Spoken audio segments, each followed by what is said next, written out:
Linda, starting tomorrow, our parents are moving in with us. I bought the house with the yard, so no complaining if you're not a fan. You might end up sleeping outside, that? On moving day, Michael, my husband, dropped the bomb about living with his parents.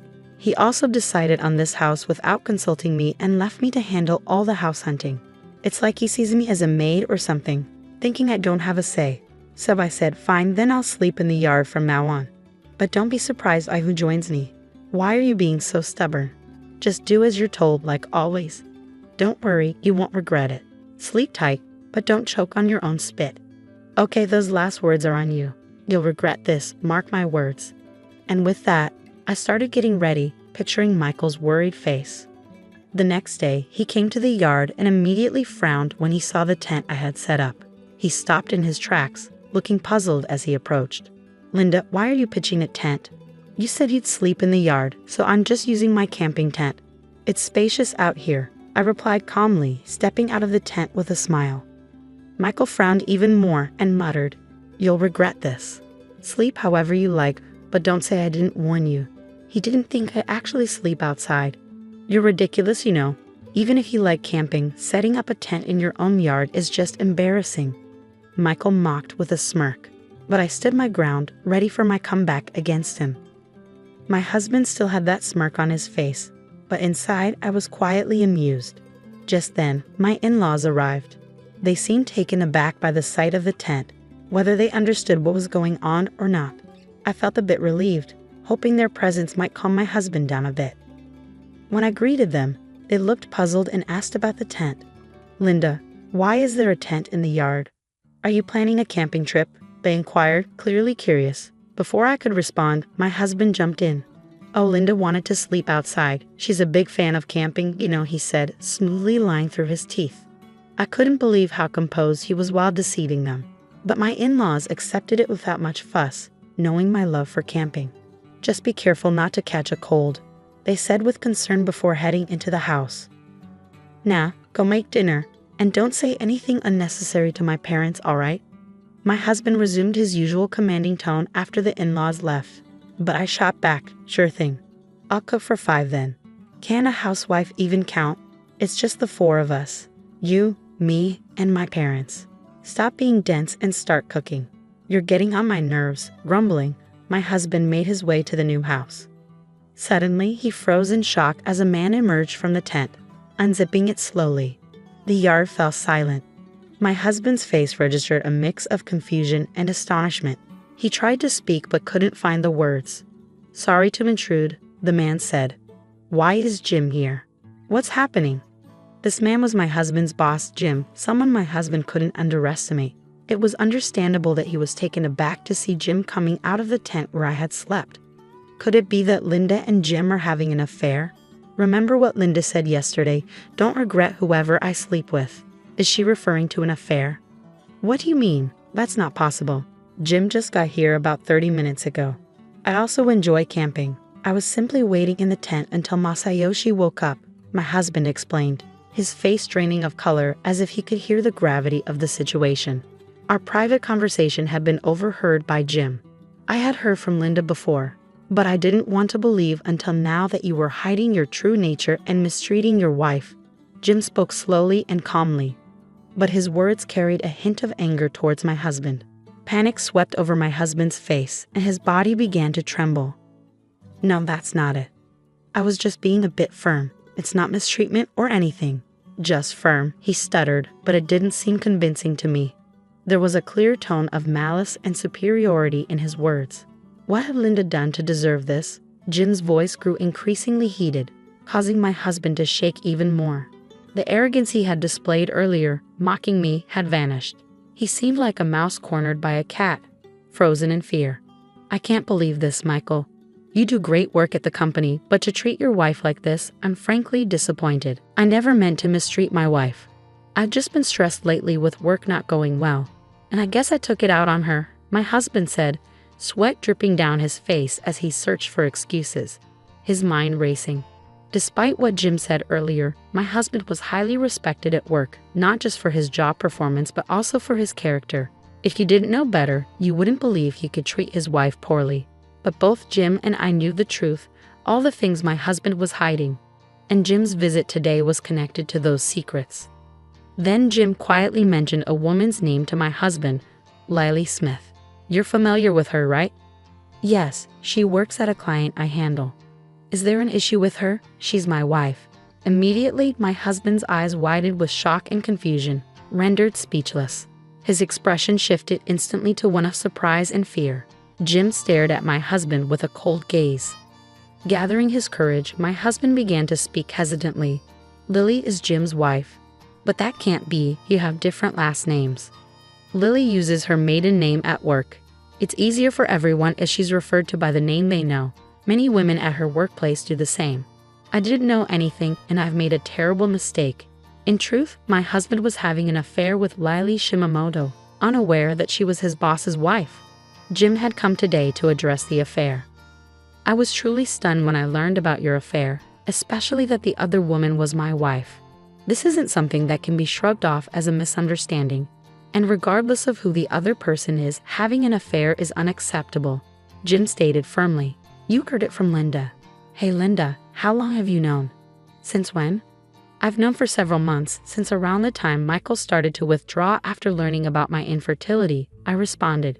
The catalyst for my husband's mistreatment was my infertility discovery. While undergoing treatments, my husband was unsupportive and distanced himself, leaving me feeling alone. One day, when he claimed he was on a business trip, I accidentally witnessed him leaving for a romantic getaway. That's when I decided to investigate his affair, leading me to discover that his mistress was his boss's wife. Empowered by this revelation, a thirst for vengeance ignited within me. Then my husband floated the idea of purchasing a house in the countryside. His proposal became the catalyst for propelling forward my revenge scheme. I closely monitored his actions and meticulously crafted my plan for retribution, which led to the current circumstances. Michael, you claimed you wanted children, so I decided to redouble my efforts with the infertility treatments.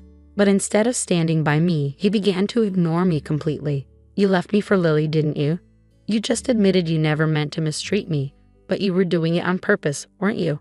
You were pushing me to my breaking point, aiming for a divorce. Keeping me in the dark about living with your parents was all part of the torment, wasn't it? What do you have to say? Every word dripped with fury as my husband stumbled over his response. I could see that I had hit a nerve. With a piercing stare, I locked eyes with my husband, while Jim's gaze conveyed a mixture of disappointment and disdain. My husband's face turned pale, and his body shook, but he pushed himself to speak, adamantly denying the truth. I admit I may have been tough on Linda, but I strongly reject the accusations of an affair. It's just a baseless claim from Linda and Jim. There's no evidence, right?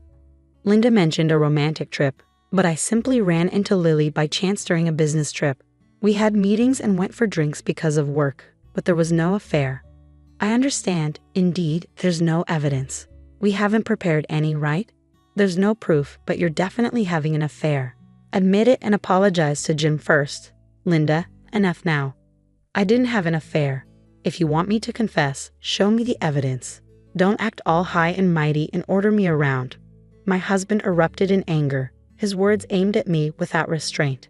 The tension in the air crackled with my husband's fiery rage, a clear sign that he felt cornered with nowhere to hide his true self. Unknowingly, he was digging his own grave. What's the matter, Michael? Why are you shouting like that? It's echoing inside the house, I remarked, bewildered by his outburst. Oh, isn't that gentleman over there JLI? I'm terribly sorry for causing a disturbance. Actually, I came today to discuss Michael's affair, Jim announced calmly. The in-laws were undoubtedly stunned by Jim's words. They stood frozen, mouths open in disbelief, as a heavy silence settled over the scene. After a tense 10 seconds, Michael's father-in-law cautiously spoke up. Is it true about the affair, Michael? I find it hard to believe Jim would joke about something like this. Can you explain so we can understand? Dad, it's not true. I'm innocent. Jim is just assuming I'm guilty without any evidence. I swear I haven't done anything like that. You can trust me. Linda, what's happening? I don't understand anything, Mother, Michael protested. I'm sorry to have startled you, but what Jim is saying is true. Michael has been having an affair, and the other woman is Jim's wife. Now, I will prove it, I stated firmly. With that, I pointed to a specific spot. Michael and the in-laws followed my gaze, but all they saw was the tent in the yard. Confusion etched their faces, but they were about to witness something shocking. "I'm so sorry," Lily apologized as she emerged from the tent. Jim hadn't arrived alone. Lily accompanied him. Thus, the entire conversation had been overheard by Lily as well. Meeting Lily for the first time, the in-laws were startled to see an unfamiliar woman stepping out of the tent. Meanwhile, my ex-husband was profoundly shaken by the realization that his affair partner had been nearby all along. "We don't need evidence, Michael. Lily has already fully admitted to the affair." "Actually, we do have evidence, but having Lily confirm it seemed quicker. I also wanted to see your reaction, and you certainly revealed your true colors. Unknowingly, you were digging your own grave. Bringing Lily here, has she already told you everything?" Michael's question prompted Lily to nod silently. Once again, Michael's body trembled, and his face drained of color. "Father, mother, as I mentioned earlier, I have been mistreated by Michael. I wasn't even informed about this living arrangement. I had to sleep in a tent in the yard because Michael ordered it. He treated me as disposable because of my infertility and chose to have an affair with Lily. I don't understand, Michael. You told us changing our environment might improve the chance of fertility treatments. Was that all a lie? You said you would support me, right, Michael? Instead of supporting me, you were planning to abandon me." I confronted, the disappointment and anger of my in-laws finally bringing Michael to his knees, where he prostrated himself on the ground, rubbing his forehead fiercely against the earth. "I'm truly sorry. I was shocked to discover Linda's infertility. Having children was my dream, so I thought if I couldn't have children with Lily, I'd need to remarry someone else. That's when I met Lily, thinking she could fulfill my dream." Michael trembled as he desperately confessed, seeming to realize that excuses wouldn't suffice anymore. Without lifting his forehead from the ground, he continued to apologize profusely. But then his body was abruptly thrown to the ground with a dull thud under the furious gaze of his enraged father-in-law. "Linda wanted children too, didn't she? Have you ever considered her feelings? Being unable to conceive, do you think of your wife as property to be discarded when no longer needed? What do you say, Michael? Answer me." My father-in-law's usual gentleness replaced by a rage I had never seen before. Yet his face betrayed a profound sadness. It was unthinkable that his beloved son could commit such inhumane acts behind the scenes and still attempt to justify them. "I've never been a parent, but the thought of my own child doing such things would tear me apart," my father-in-law expressed with anguish as Michael lay on the ground. His mother approached with a similarly pained expression. "Michael, I'm going to divorce you and claim alimony for the mental anguish you've caused," she declared, presenting the already filled-out divorce papers. Michael, still prostrate, took them. However, in a shocking turn, he retorted, "Dad's right. A wife is just property to me, disposable when no longer needed. Clearly, it's all Linda's fault. Had I known about her infertility, I wouldn't have married her. Discovering it after marriage feels like a fraud. What alimony? You, the infertile one, should be paying. Don't you dare." My father-in-law grabbed Michael by the collar again, ready to confront him physically, but I stepped in. "Linda, why stop? Are you planning to forgive Michael?" he questioned. "No, father. I will never forgive Michael. But I won't let you harm yourself over him. He's not even worth hitting now. Please let me handle this," I calmly responded, leading my father-in-law to slowly release Michael's collar. After taking a deep breath, I pulled out a piece of paper and addressed Michael. "So everything is my fault because I'm infertile, and you're the victim, right?" Michael was left speechless as I handed him the paper, which contained results he had never anticipated. "Me, infertile? I can't produce children." It turned out the cause of infertility wasn't solely mine, but also Michael's. I had requested him to provide a sample for testing, knowing that infertility isn't always due to the woman. The results diagnosed Michael with azoospermia. While there might be a chance for recovery with treatment, it seemed challenging. I had intended to inform Michael, but he was too preoccupied with his affair to engage in a proper conversation with me. Ironically, now was the first time we truly confronted each other after so long. "I don't believe this. Is this some kind of setup by Linda? Trying to frame me? It won't work," Michael protested. "It doesn't matter if you don't believe it. You'll eventually come to understand. My only desire is to sever ties with Michael and ensure he faces the consequences he deserves." Now, sign the divorce papers quickly, I urged. Are you serious? With that tone, it's gotta be a lie. Tell me it's a lie. Michael repeatedly reviewed the test results, his head in his hands. Jim, the in-laws, and I could only sigh deeply at his state. Lily appeared to be filled with regret as well. Leaving Michael behind, we stepped away from the new house, and Jim and his wife returned home to discuss further. The in-laws then apologized to me, expressing their regret. We might not have been aware, but we failed to see the pain Linda was going through. We don't expect forgiveness, but this is how we feel. We will do whatever we can for you. Even if you divorce Michael, we will always be on your side and ensure he takes responsibility. Just wait and see. There was no need for you to apologize. I was at fault too for not speaking up sooner and allowing myself to be pushed around. Plus, I almost caused you both a lot of trouble because of me. Actually here, I decided to reveal a fact I had kept hidden from my in-laws. I confessed, surprising them. But they chuckled at my thorough preparation, murmuring, "It's all Michael's doing." After finalizing the divorce with my husband, I returned to my parents' home. It didn't take long before I received frantic calls from my ex-husband. "Linda, what's happening? This is all you're doing, isn't it? Answer me." His voice left no room for negotiation. Even over the phone, I could sense his sheer desperation. Suppressing a laugh, I decided to reveal the truth. "Why so panicked? I don't know much except maybe that the new house you bought is defective." "Hey, stop joking around. I just realized it's uninhabitable because I've been too frantic to notice. What are you going to do about this?" "I'm not doing anything. You pushed the house hunting onto me, so I just followed your orders. You were the one who made the final decision to buy her, right? Is there a problem?" The decision to purchase the house with a yard was solely made by my husband, yet he dumped the entire search on me. At that point, I had already considered revenge, leading to my strategy of making him live in a defective house.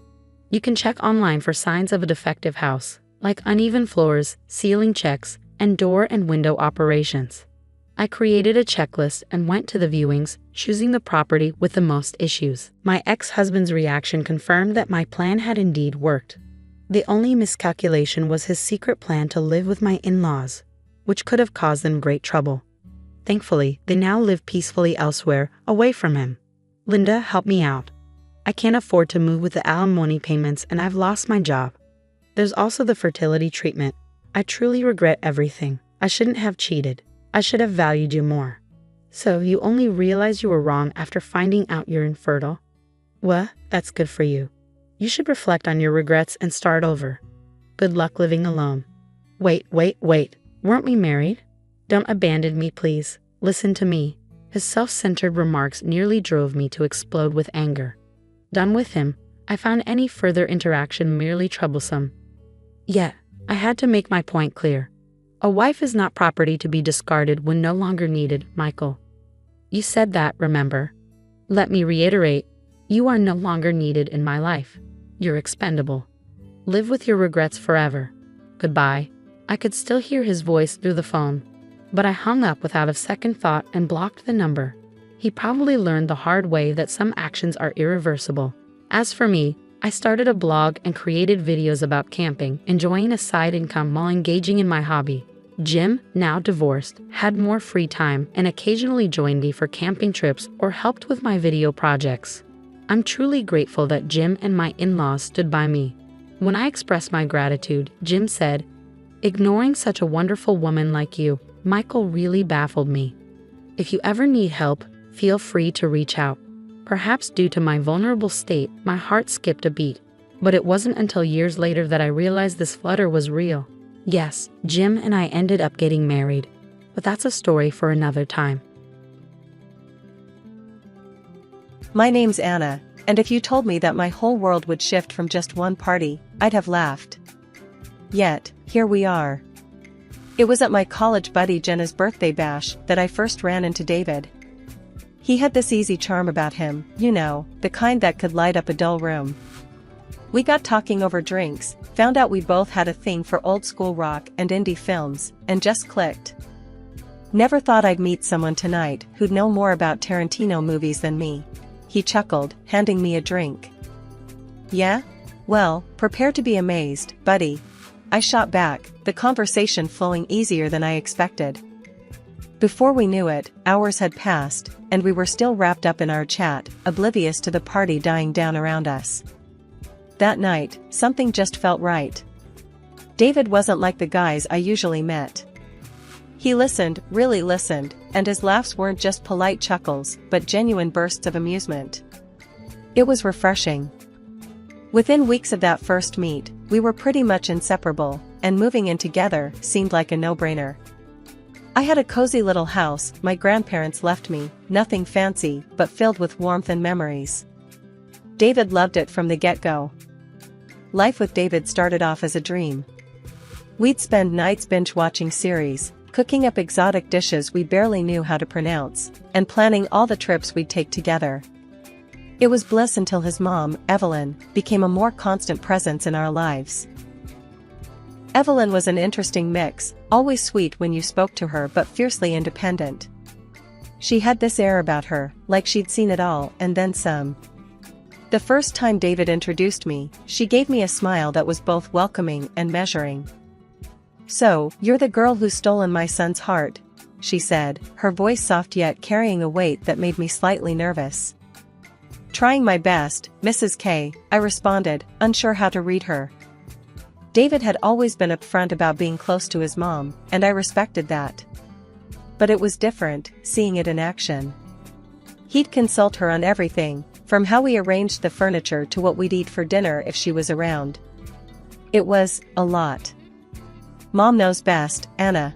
You'll see, she's got a knack for these things," he'd say every time I raised an eyebrow at their dynamic. I tried not to let it bother me too much. After all, in every other way, David was the perfect partner, supportive, loving, and always making me laugh when I needed it the most. 2 years flew by in what felt like a blink, and David and I tied the knot. It was a simple ceremony, just family and close friends. Everyone said we looked like the perfect couple, and in that moment, I believed it too. We decided to stay in my house, the one I inherited from my grandparents. It had always felt like home to me, and David had fallen in love with its charm. Not long after our wedding, we found out I was pregnant. The news brought a new kind of joy to our lives, and when we shared it with Evelyn, her reaction was unexpectedly warm. "A grandchild, finally!" Evelyn exclaimed, her usual reserved demeanor giving way to genuine excitement. "You'll see, children change everything." And change everything she did. Our daughter Lily was born on a chilly spring morning, her cries filling the room with the most beautiful sound either of us had ever heard. "She's perfect, Anna. Just perfect," David said, looking over at Lily with a kind of awe that melted my heart. The first few months were a whirlwind of diapers, late-night feedings, and more love than I thought possible. But as the dust settled and I tried to find a rhythm to our new life, I realized I was doing it almost entirely alone. Evelyn, despite her initial excitement, was conspicuously absent when it came to actual help. One afternoon, feeling overwhelmed, I called Evelyn, hoping she might want to spend some time with her granddaughter. "Evelyn, I was thinking, maybe you could come over and watch Lily for a few hours? Give me a chance to catch up on some sleep or run some errands?" I asked, trying to keep my tone light. "Oh, dear, I'd love to, but I'm just swamped this week." Evelyn's voice was apologetic, but I detected a note of dismissal that wasn't there before Lily's birth. "You're young, Anna. You'll figure it out." I did. I was taken aback, not just by her refusal, but by the implication that asking for help was a sign of weakness. When I told David about the conversation later, hoping for some support, his response only deepened my frustration. "Mom's right, Anna. She raised me mostly on her own, you know. We can manage," he said, not unkindly, but firmly. "Yeah, but wouldn't it be nice to have some help? Your mom seemed so excited about Lily," I pressed, feeling the gap in our expectations widening. David shrugged, a gesture that spoke volumes. "She was excited about being a grandma, not a babysitter." "We'll be fine, Anna. Really." I loved him, and I loved Lily more than life itself, but I couldn't shake the feeling of isolation that crept in with each passing day. I was a marketer by profession, valued at my job, relied upon for my skills and creativity. Yet at home, I felt increasingly like I was expected to be a superwoman, capable of managing everything without falter. Life with a toddler was a beautiful chaos, but after 3 years of sleepless nights and endless days, the walls of our home seemed to close in on me. I needed a change of scenery, badly. That's when I got the idea for a family vacation to Italy. David, what do you think about taking a trip to Italy this summer? I asked one evening as we were cleaning up after dinner. Lily was at my feet, playing with her toys, blissfully unaware of my growing wanderlust. Italy, huh? David looked up, surprised but intrigued. That sounds amazing, babe. Lily would love it too, her first big trip. Excitement bubbled inside me as I pulled up some travel blogs on my laptop, showing him pictures of the Amalfi Coast, Rome, and Venice. We could visit the beaches, see some historical sites, and just relax. It'd be good for us, don't you think? Yeah, absolutely. Let's do it. He agreed, his enthusiasm matching mine. But just as I was about to start looking into flights and accommodations, he added, "We should tell my mom about this. She hasn't been anywhere in years, remember?" The mention of Evelyn slightly dampened my spirits, not because I disliked her, but because I knew what her joining might imply for our vacation dynamics. Still, I nodded. Sure, let's tell her. She might enjoy it. The next day, we invited Evelyn over for coffee to break the news. As soon as we mentioned Italy, her face lit up, then just as quickly fell. "Oh, Italy. I haven't been anywhere for so long," she sighed, a hint of sadness in her voice. David jumped in before I could say anything. "Mom, why don't you come with us? It'd be great to have you along." Evelyn's eyes widened with delight, then she turned to me. "Would that be all right with you, Anna? I don't want to impose." I mustered my warmest smile, despite the reservations churning in my stomach. "Of course, Evelyn. It'd be lovely to have you join us." Evelyn hugged me, her gratitude genuine. "Oh, thank you, dear. This means the world to me." Later that night, as I lay in bed browsing through hotel options, the reality of the costs began to sink in. A family room for 4 was significantly cheaper than separate accommodations, but it still stretched our budget. "David, we might need to cut back on some of the outings to make this work financially," I murmured, showing him the figures on my screen. "Don't worry, babe. You always figure things out," he replied, his tone reassuring yet absent, as if the details were just minor nuisances that would sort themselves out. I sighed, closing my laptop. Managing this trip was turning into a project, but the thought of seeing Italy, of watching Lily play on foreign beaches, kept my spirits up. I'd make it work, somehow. After all, wasn't that what I always did? One evening, I spread out all the travel brochures and budget sheets across the kitchen table, trying to make sense of our finances. David wandered in, grabbing a soda from the fridge. "Looks like a command center in here," he joked, taking in the chaos of papers and maps. "Feels like one too," I replied, not quite sharing his humor. "I'm trying to figure out how we can afford the extra costs for your mom without skimping too much on our actual vacation." David popped the tab on his soda, taking a sip before responding. "Well, she's really excited, Anna. Maybe we can just do fewer touristy things. Spend more time relaxing instead?" I nodded, though the thought of cutting back on the experiences I had been dreaming of stung a bit. "Yeah, maybe. Also, I need to sort out something for Evelyn's pets. She doesn't want to leave him alone." "Oh, right," David said, his brow furrowing slightly. "What's the plan?" "I'm thinking of asking Rachel to look after them. I'll have to see if she's available and willing to handle Evelyn's zoo," I said, only half joking. Later that week, I caught up with my friend Rachel at a local cafe to discuss the pet-sitting situation. Rachel had always been the go-to for favors like this, but I knew it was a big ask. "So, I hate to be a pain, but I have a huge favor to ask," I started, stirring my coffee nervously. Rachel smiled, her easygoing nature a comfort. "Shoot. What do you need?" "It's about the Italy trip. Evelyn's coming with us, and I need someone to take care of her puppy and 2 cats. Could you, maybe help out? I asked, hopeful, but feeling the imposition. Rachel paused, then nodded. Sure, I can do that. Just show me what needs to be done. How long are you guys gone? 2 weeks. And you'd be a lifesaver, really. Evelyn's pretty particular about her pets, I explained, feeling a mix of relief and guilt. No problem. I'll come by a few days before you leave, get the rundown.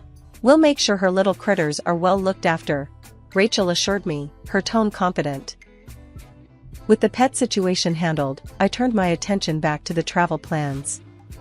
I spent the next few days booking flights, arranging for the family room at the hotel, and tweaking our itinerary to fit the budget. Each evening, David would glance over my shoulder, offering a nod or a simple, "looks good," before turning his attention back to whatever was on TV. The day before our departure, I checked and double-checked our luggage, ensuring we had everything needed for Lily and Evelyn. The stress was mounting, and I felt stretched thin. The trouble with my mother-in-law, Evelyn, began long before we even landed in Italy. It started right there on the plane. We were barely an hour into the flight when Evelyn's patience seemed to wear thin. Lily, my 3-year-old daughter, was a little restless. It was her first long flight after all. "David, can't you keep her quiet? People are trying to rest," Evelyn hissed across the aisle to us, her voice laced with irritation. David looked at me, his face apologetic, but his response directed at soothing his mother rather than defending our daughter. "Mom's right, Anna. Maybe get Lily to settle down a bit?" I bit my lip, holding back my frustration as I tried to distract Lily with her favorite book. "Lily, sweetie, let's look at your book, okay?" The moment the plane touched down in Italy, a mixed wave of relief and excitement washed over me, despite the earlier tensions. We made it, despite the logistical nightmares, the long flight, and a fussy toddler. As we shuffled through the crowded airport, the reality of being in a new country began to sink in. "Mama, look! Big planes!" Lily exclaimed, pressing her tiny face against the terminal window, momentarily distracted from her previous crankiness. "Yes, sweetheart, lots of big planes here," I replied, trying to muster as much enthusiasm as I felt drained after the overnight flight. We managed to gather our luggage and navigate to the shuttle that would take us to our hotel on the coast. The drive offered stunning views of rolling hills and the glistening Mediterranean Sea, which should have lightened the mood, but Evelyn seemed less than impressed. "It's so hot here. And why is everything so dusty?" Evelyn complained, fanning herself with one of the travel brochures. I exchanged a quick glance with David, hoping he'd help keep his mother's spirits up. "Well, Mom, it's Italy in the summer. It's part of the charm," he said, trying to sound cheerful. When we finally arrived at the hotel, the beauty of the old building with its ivy-covered walls and panoramic sea views struck me. I hoped this would lift everyone's spirits. "Here we are," I announced. "Let's check in and get settled." The lobby was cool and inviting, a welcome respite from the heat. As we approached the front desk, I handled the check-in process, confirming our reservation for a family room. Evelyn peered over my shoulder as I spoke with the receptionist. "Make sure we have separate rooms, Anna. I need my space, especially after that flight," she whispered harshly into my ear. I paused, taken aback by her tone. "Evelyn, I booked a family suite. It's spacious," and I thought. "I don't care what you thought.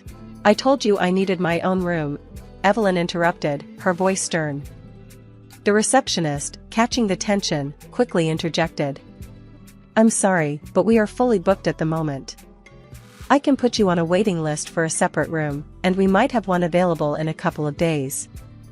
Evelyn huffed, clearly not satisfied. "Fine. I suppose I'll have to manage until then." We made our way to our suite, which was beautifully decorated and overlooked the sea. I thought it was perfect. "Look at this view, Evelyn. It's not every day we get to see something like this." I tried to lighten the mood as we entered the room. Evelyn, however, was already inspecting the bedrooms, her displeasure evident. "I guess it'll have to do. But I expect that separate room as soon as it's available, she stated, making no effort to hide her annoyance. Of course, Evelyn. I'll make sure of it, I assured her, feeling the tension rise. 2 days after we arrived in Italy, Evelyn finally moved into her own room. I breathed a sigh of relief, thinking maybe now we could all enjoy a bit of what this vacation was supposed to offer. But the tension didn't dissipate as I'd hoped, it just shifted. The very next morning, at breakfast with all the hotel guests milling around, Evelyn dropped another bomb. "Lily, stop calling me grandma in public. It makes me feel old. Just use my name," she said sharply, right in front of everyone. Lily looked at me, her big eyes filling with confusion and hurt. I was floored. "Evelyn, she's just a child. She's excited to be with you." I tried to keep my voice even, but the sting of her words bit deep. Evelyn waved a dismissive hand. "I'm here to relax, Anna, not to play the doting grandmother. You need to respect that." My frustration mounted, but before I could respond, David chimed in. "Mom's right, Anna. Let's just keep things light. We're on holiday." His words felt like a betrayal. Not wanting to make a scene, I swallowed my anger and nodded, though inside, I was reeling. The next incident came a few days later. I woke up to find both David and Evelyn missing. Confused, I asked the receptionist, who informed me that they had rented a car and gone out for the day. They hadn't even bothered to tell me or invite us. When they returned in the evening, arms laden with shopping bags filled with high-end fashion and jewelry, the exclusion felt deliberate. They were chatting and laughing, caught up in their own little world. "Look at this, Anna, isn't it gorgeous?" Evelyn flaunted a new necklace, the price tag of which could have funded our entire family's meals for days. I bit my lip, forcing a smile. "It's lovely, Evelyn." David then showed off some of his new clothes, completely oblivious to my growing dismay. "Got some great stuff today." That's when I noticed the logos. This wasn't just any shopping spree, it was extravagance at its peak. Panic set in. "David, how did you pay for all this?" I asked, my voice tight. His face fell slightly. "Oh, I used the joint account. It was easier."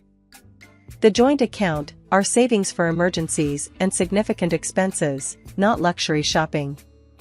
"You used our savings to buy all this?" My voice cracked, the betrayal hitting me like a physical blow. David's response was defensive. "Why not? We're on vacation, Anna. Why can't we indulge a little?"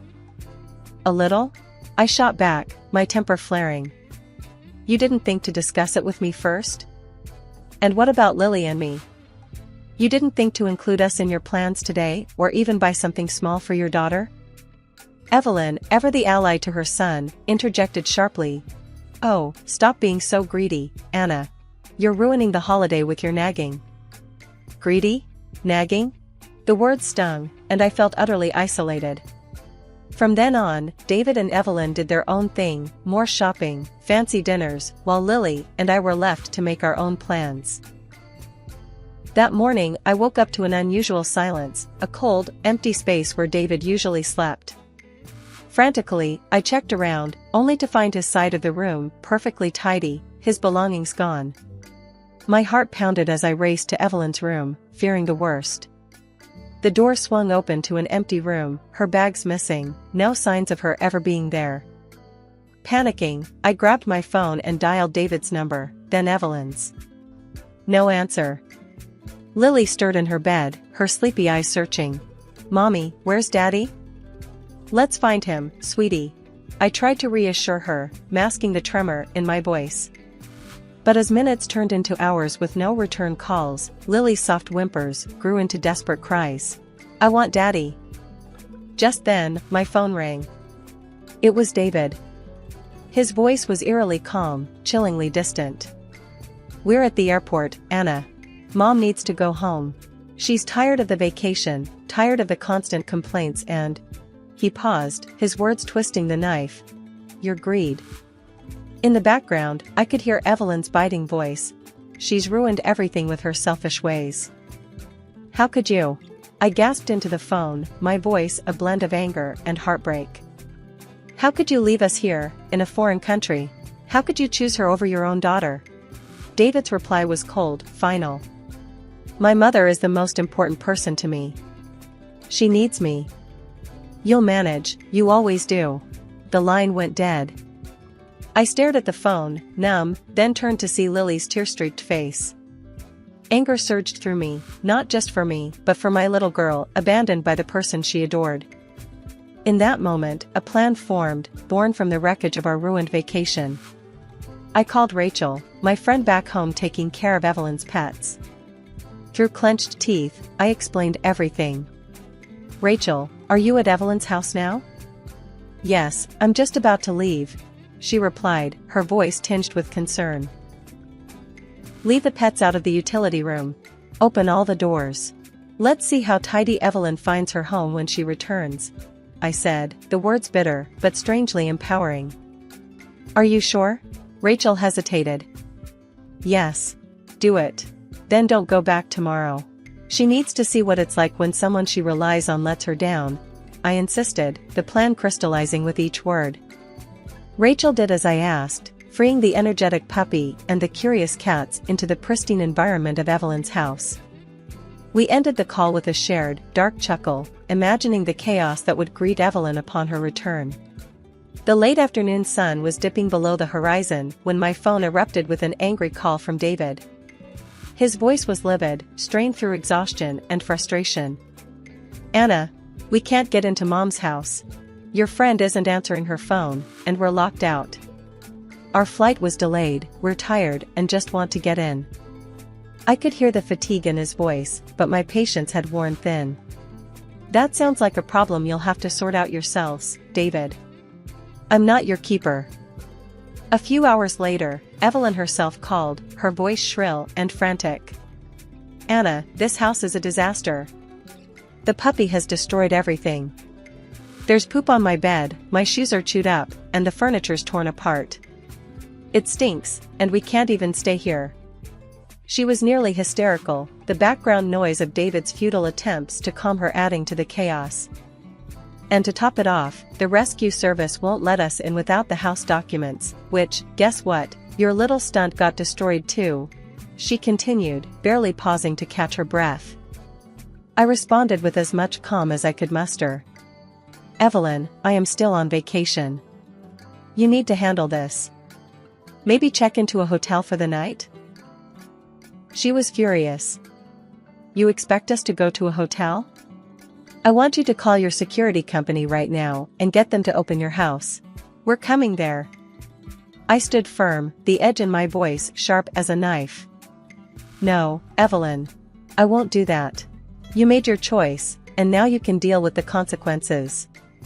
A week later, I returned home, bracing myself for the confrontation I knew was inevitable. Sure enough, David and Evelyn were waiting at my doorstep, their faces stormy. You've crossed the line, Anna. I'm filing for divorce. David shouted before I even had a chance to set down my bags. I sighed, more relieved than upset. I was going to suggest the same thing, David. His anger faltered, replaced by a stunned silence. Evelyn tried to chime in, her words laced with venom. You're nothing without us, Anna. You'll regret this. Ignoring her, I turned to David. Pack your things. You need to leave. Now. The gravity of my words hung heavy in the air.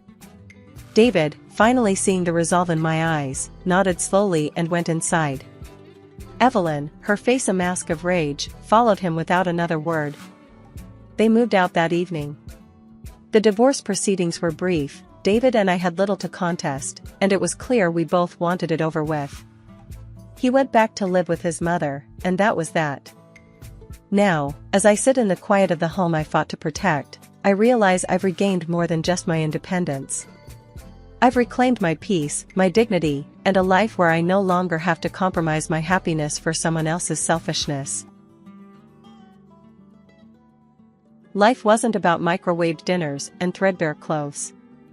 I used to be designer clothes every week, vacations wherever I wanted, kind of rich. Dad, the tech guru with a Midas touch, and Mom, the design was who made every LitaCorp gadget a must-have. They were loaded. My folks were all about hard work and not wasting a dime, even if it meant buying last year's model phone instead of the newest one. Then, everything went dark at 14. One afternoon, while I was arguing with Sarah, my best friend at the time, about who got the front seat for the movie, Don't Judge, 2 police officers showed up at our door. Their faces were grim, and the words they spoke felt like a punch to the gut. Plane crash, Pacific Ocean, no survivors. My parents were gone. The world became a blur of tear-stained faces and endless paperwork. School wasn't any better. Kids who used to fawn over my designer bags now avoided me like the plague. Sarah, the best friend, ditched me faster than yesterday's news. The only good thing was Nana, Dad's mom. She lived in a tiny house, a haven of comfy furniture and the delicious smell of freshly baked cookies. Nana welcomed me with open arms. Your parents raised a strong, independent girl. You'll be all right, sweetheart. Nana became my confidant, the only one who understood the emptiness gnawing at me. One day, after a fight with my former rich friends, I found Nana in her garden, surrounded by vibrant sunflowers. Tears pricked my eyes as I blurted out, "Why'd my parents lock everything away, Nana? It's not like I'm gonna blow it all on, like a diamond-encrusted poodle." Nana chuckled, a dry sound. "They knew you, honey. Knew you were special. They wanted you to learn about life, the real life, not some fake world built on money. Trust me, when you turn 25, you'll be ready." Ready for what? I didn't know. But Nana's unwavering faith and the memory of my parents' warm smiles kept me going. I learned to cook on Nana's ancient stove, devoured books at the local library, and even landed a part-time job at the bookstore downtown. Sure, it wasn't the life I was born into, but it was mine. And for the first time in a long while, a flicker of hope ignited within me. Living with my grandmother in a small house, going to a regular school, working a part-time job, it wasn't what I was used to, but keeping my past a secret was a secret weapon I planned to use wisely. College loomed ahead, and with my good grades and some government grants, I was ready to face it head-on. College life was a whirlwind. I juggled classes, a part-time job at the campus bookstore, and a mountain of instant ramen noodles. Still, I wouldn't trade it for anything. One crisp autumn afternoon, I was hunched over a particularly mind-numbing economics textbook in the library, highlighter in hand, when a voice startled me. "Dude, are you lost in Econland again?" I looked up to see a tall, goofy-looking guy with a mop of brown hair and a mischievous grin. Maybe," I stammered, feeling a blush creep up my cheeks. "I'm Isabella." "Michael," he said, extending a hand. "Looks like you could use a study break. Coffee?"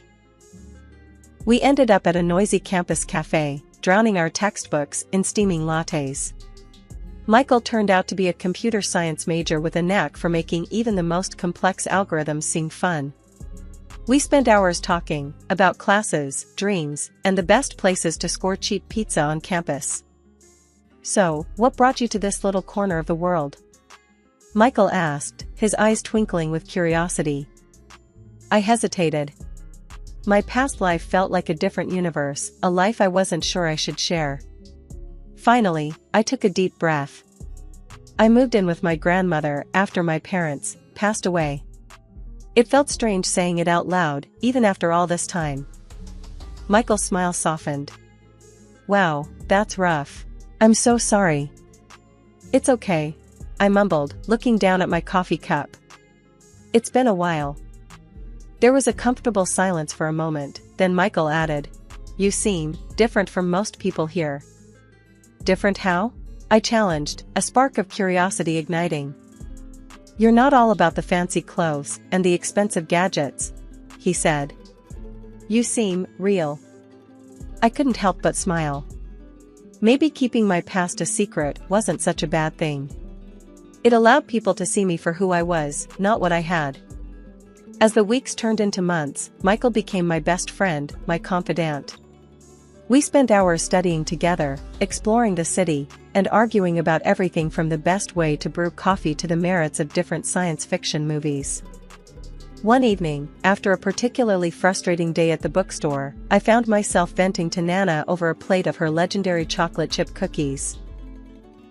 "Ugh, Nana," I groaned, throwing myself down on the worn armchair. "People can be such jerks." Nana chuckled, her eyes crinkling at the corners. "Sounds like you had a rough day, sweetheart." I told her about the latte incident, about a particularly challenging calculus exam, and about my growing feelings for Michael. "He's funny, he's smart," I confessed, feeling my cheeks burn again. "But Nana, what happens when he finds out about my money?" Nana patted my hand gently. "Isabella," she said, her voice soft but firm, "a good man won't care about your money. He'll care about you, about the person you are. It just feels wrong keeping this big secret from him." Nana squeezed my hand. "There's time for that later, sweetheart. When you turn 25, you can decide what to do. Until then, focus on your studies, on your friends, and on living life to the fullest." Butterflies pirouetted in my stomach like a drunken ballet. Today was the big day, meeting Michael's parents for the first time. We were practically engaged. Pulling into Michael's childhood driveway, a wave of nervousness washed over me. Their house was a sprawling brick monstrosity, the kind with manicured lawns and a fountain that probably cost more than my entire wardrobe. "Deep breaths, Isabella," I reminded myself. "You got this." The door swung open before I could even knock, revealing a woman with a perfectly coiffed blonde mane and a smile that didn't quite reach her eyes. "This must be Michael's mom, Martha." "Isabella, so lovely to finally meet you," she chirped, her voice dripping with honeyed condescension. Come in, dear." Behind her stood a younger girl, all skinny jeans and a bored expression. Michael's sister, Lily, I presumed. She barely glanced at me before rolling her eyes and sauntering back inside. Great first impression. Martha ushered me into a living room that looked straight out of a magazine, plush couches, gleaming hardwood floors, and enough throw pillows to build a fort. "So, Isabella," Martha began, her gaze scanning me head to toe in a way that made me feel like a used car on display. "Tell me about yourself. Where do you hail from?" "Oh, you know," I stammered, feeling the heat creep up my neck. "Just a small town girl. Grew up with my grandmother in a little one-story house." Martha's smile faltered for a split second before morphing back into a tight, plastic grin. "A one-story house, huh? Interesting." I could practically hear the unspoken judgment hanging in the air. This wasn't exactly going the way I'd hoped. Then, before I could even respond, Lily sauntered back into the room. "Mom," she drawled, flipping through a glossy magazine. "Does she even have a real job?" The question hung in the air, dripping with disdain. I almost blurted out that my family lawyer could buy their entire house with pocket change, but Nana's voice echoed in my head. "A good man won't care about your money. He'll care about you." Taking a deep breath, I met Lily's gaze head-on. "Actually," I said, my voice surprisingly calm, "I work at a bookstore downtown. It's not glamorous, but it pays the bills." Lily scoffed, but I didn't back down. I wasn't some spoiled rich girl, and I wouldn't let them treat me like one. "Speaking of bills," Martha chimed in, her voice suddenly serious. "Michael mentioned you two might be thinking about, well, let's just say I've had a prenuptial agreement drawn up." Now, a prenup wasn't exactly a surprise. Honestly, with her attitude, it was probably for the best. "No problem," I said, trying to sound nonchalant. "I think that's a smart idea. Actually, I'll have my lawyer take a look at it." Lily snorted. "Lawyer? You have a lawyer?" Again, I almost let it slip about the family retainer, but I bit my tongue. "Yeah," I lied smoothly. "A friend who's good with legalese." The rest of the afternoon was a blur of awkward silences, thinly veiled insults, and enough passive-aggressive comments to choke a horse. As soon as Michael mercifully appeared, I practically flew out the door with him. The next day, a thick envelope arrived in the mail addressed to me. Inside, a document with fancy lettering proclaimed it to be the prenuptial agreement Martha had mentioned. Skimming through it, it seemed straightforward enough: a division of assets acquired during the marriage, the usual boilerplate stuff. My heart hammered in my chest. During the marriage. This was exactly what worried me. I called my actual lawyer, the one Nana had recommended years ago, and explained the situation. He chuckled after hearing about the prenup. "They're barking up the wrong tree," he assured me. "This agreement only applies to assets acquired during the marriage. Your inheritance is separate and wouldn't be affected by this in the slightest." Relief washed over me. "So, what do I do?" "Simple," he said. "Sign the darn thing. It doesn't hurt you, and it might put their minds at ease. Besides, you know what they say, keep your enemies close." A slow smile spread across my face. Maybe this whole thing wasn't so bad after all. In fact, it might be a little fun to play along with their misconceptions for a while. The wedding wasn't a lavish affair at a swanky hotel, but it was perfect. We said our vows under a canopy of fairy lights in Nana's backyard, surrounded by close friends and family. It was simple, elegant, and filled with love. Everything I ever wanted. But as the saying goes, no wedding is complete without a little drama. And drama arrived in the form of Lily, Michael's heavily made up, heavily inebriated younger sister. A few glasses of champagne in, Lily decided it was showtime. In the middle of a toast, she slurred out accusations that would make a sailor blush. "She's after his money," she shrieked, pointing a shaky finger at me. "She doesn't know the first thing about manners, or class." My cheeks burned, but I held my tongue. Michael, however, did not. He marched over to her, his voice low and dangerous. "Lily, shut your mouth. Right now." Lily just scoffed and shoved him away. "Don't touch me. You're both fools. She's just a gold digger." That was it. I'd had enough. Ignoring Michael's pleading look, I whipped out my phone and dialed the police. "We have a situation here," I said calmly, explaining the scene. The party came to a screeching halt. Michael's mom turned a shade of purple, and guests exchanged stunned whispers. By the time the police arrived, Lily was sprawled on a lawn chair, muttering incoherent threats. The rest of the night was a blur. The police took Lily away, vowing to talk to her in the morning when she was sober. Michael apologized profusely, his face etched with shame. His mom, however, were a different story. Martha glared at me like I'd personally insulted the Queen. "You've disgraced this family," she hissed, her voice tight with fury. "Now the press will have a field day with this." Honestly, I didn't care. Their family drama? Not my problem. In fact, the prospect of less Martha in my life was kind of appealing. 2 years flew by in a blur of designer shopping sprees, fancy dinners, and a growing emptiness in the pit of my stomach. The cracks in our relationship, once hairline fractures, had widened into gaping chasms. Michael, the charming, attentive man I fell in love with, seemed to have vanished. In his place stood a stranger, a workaholic with a bottomless pit for money and a vocabulary increasingly laced with his mother's venomous barbs. He'd stay late at the office, returning home well past midnight, reeking of expensive cologne and a vague dissatisfaction that hung heavy in the air. One evening, as he scoffed at my suggestion for a cozy night in, a familiar phrase slipped from his lips. "Honestly, Isabella," he drawled, "sometimes I wonder if you understand the beauty of big money." It was Martha's voice echoing through his, a cold, condescending sneer disguised as playful teasing.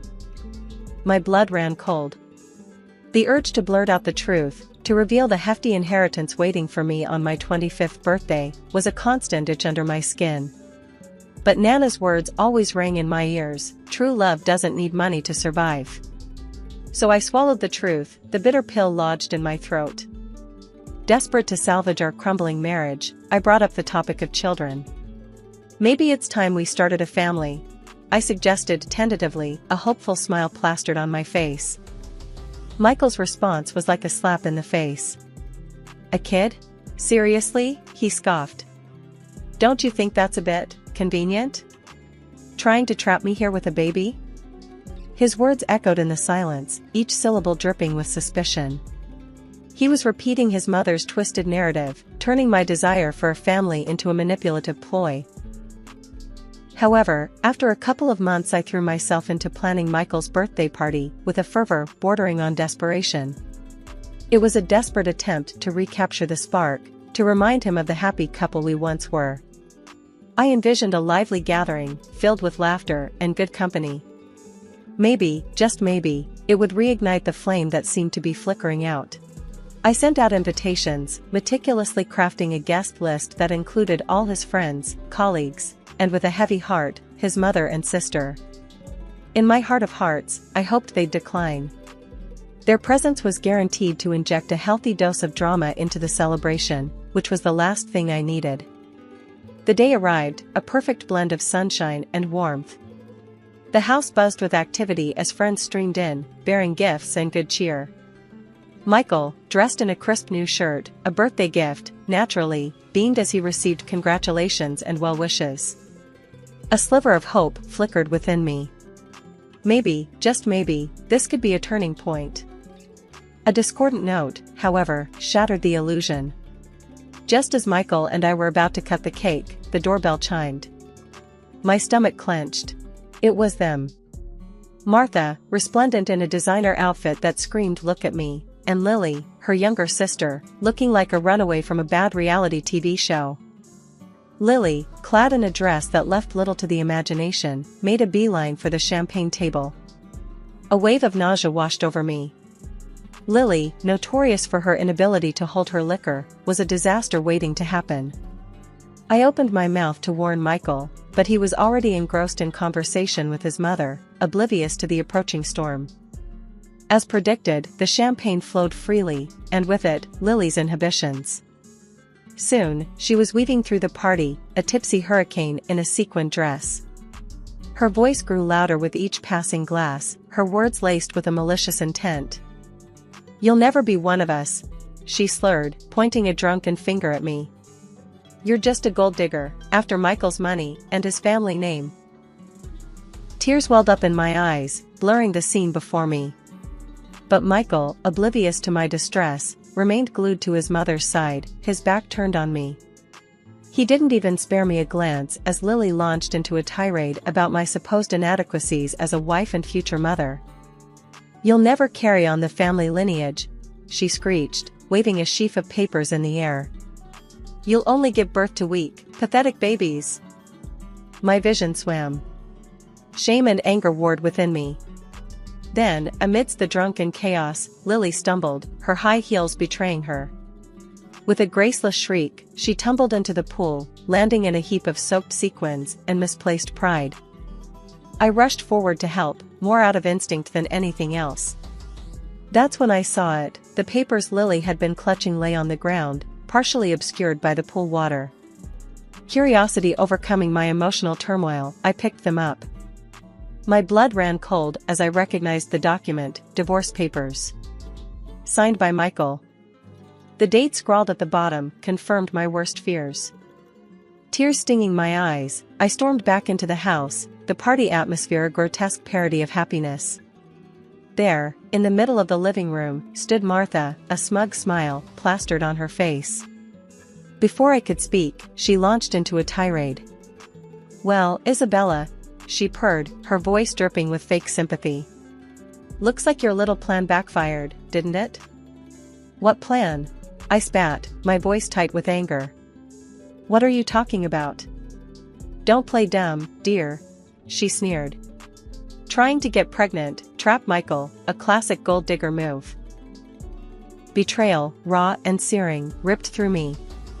I glanced at Michael, searching for a flicker of denial, a shred of the man I thought I knew.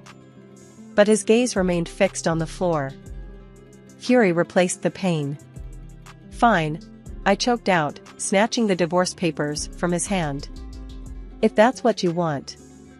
With a trembling hand, I grabbed a pen from the table and signed the document with a flourish.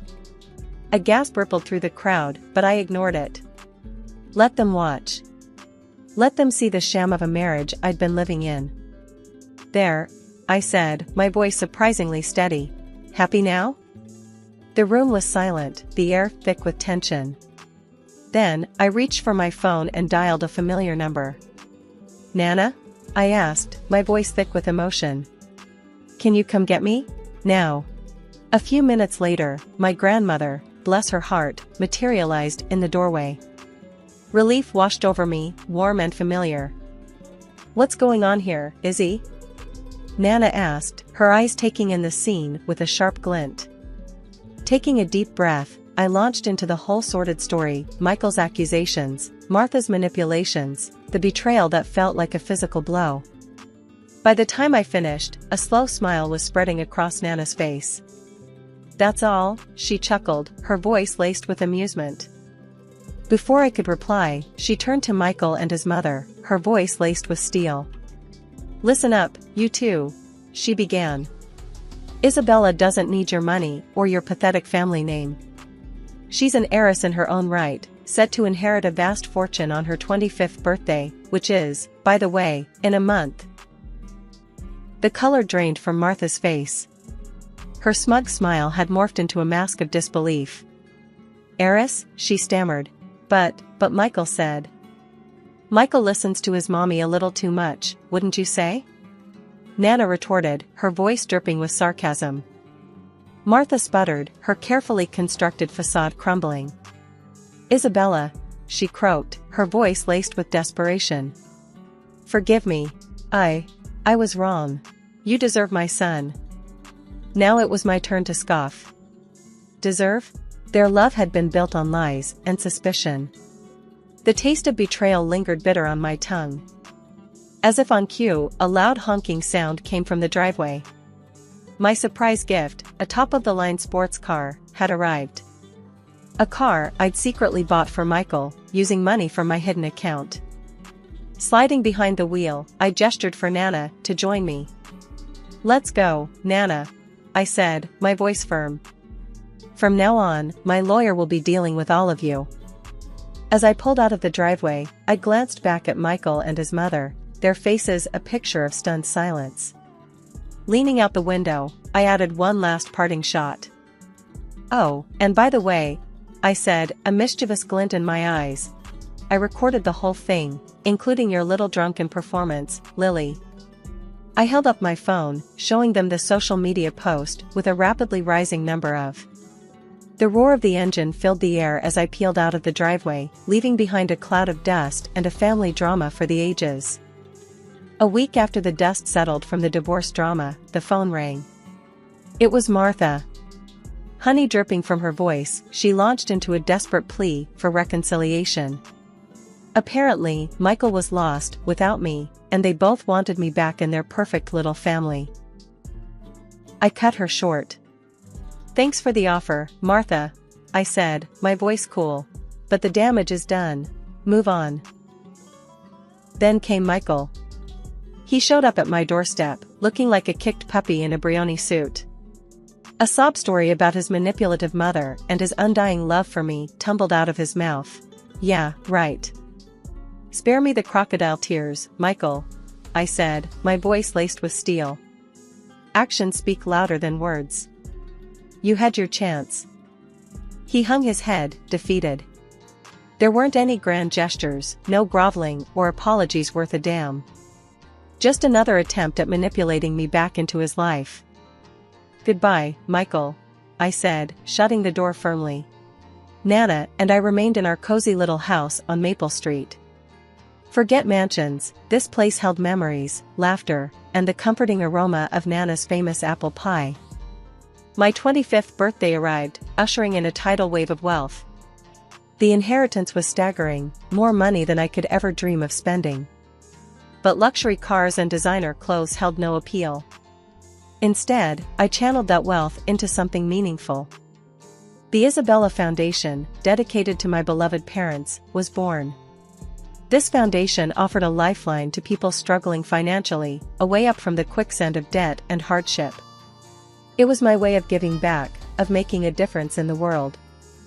Running the foundation kept me busy, but it was the most rewarding work I'd ever done. Reading success stories, witnessing the hope blossom in people's eyes, that's what fueled me. The sting of betrayal had faded, replaced by a quiet satisfaction. The world went silent the day the phone rang. It was Uncle Richard, his voice tight and choked. "Amelia, honey, there's been an accident." My breath hitched in my throat. Accidents happened, sure, fender benders, maybe a broken arm. But the dread that coiled in my stomach told a different story. "What kind of accident?" I forced the words out, my voice barely a whisper. A long pause stretched between us, punctuated by a sniffle. "A plane crash, honey. Your parents." The rest of his words blurred into a white noise. My knees buckled, and I slumped against the wall, phone clattering to the floor. 19 years old and alone. My parents, titans of the business world, Amelia and David Brooks, were gone. The following days were a blur of lawyers, accountants, and suffocating sympathy. My parents' will was clear: Brooks Industries, the company they built from the ground up, was mine. Me, Amelia Brooks, a college sophomore with a minor in literature and a major in freaking out. Uncle Richard, Dad's older brother, tried to be helpful. A gruff, old-school businessman himself, he clearly didn't know what to do with a heartbroken, anxiety-ridden niece who preferred Shakespeare to spreadsheets. "You need to be strong, Amelia," he'd say, his voice booming in my tiny apartment. Strong? I felt like a twig in a hurricane. The pressure was immense. Everyone expected me to step up, be the strong Brooks daughter. But the thought of walking into that corporate glass tower, filled with Dad's ghost and 1,000 judging eyes, sent a fresh wave of panic crashing over me. The following weeks were a whirlwind. Juggling classes, therapy sessions, and a crash course in business management left me perpetually exhausted. Uncle Richard, bless his gruff heart, hired a team of seasoned executives to guide me through the legalese and financial complexities of Brooks Industries. 5 years flew by in a relentless blur of board meetings, product launches, and late-night negotiations. The company thrived under my unconventional leadership. We embraced innovation, fostered a collaborative work environment, and most importantly, stayed true to Dad's core values of integrity and ethical business practices. One Friday evening, as I was leaving the office, Uncle Richard stopped me. "Amelia," he said, his gruff voice softer than usual. "You did good, kid. Real good. Your parents would be proud." His words, a simple acknowledgement, brought a lump to my throat. Maybe, just maybe, I wasn't just keeping the company afloat. Maybe I was actually making a difference. Maybe it was time for a break. Maybe it was time for Hawaii. Hawaii was supposed to be pure relaxation. All I craved was sunshine, sand between my toes, and zero responsibility. For the first few days, I reveled in sweet idleness. I napped in a hammock like a lizard on a rock, and swam in the ocean until my fingers looked like prunes.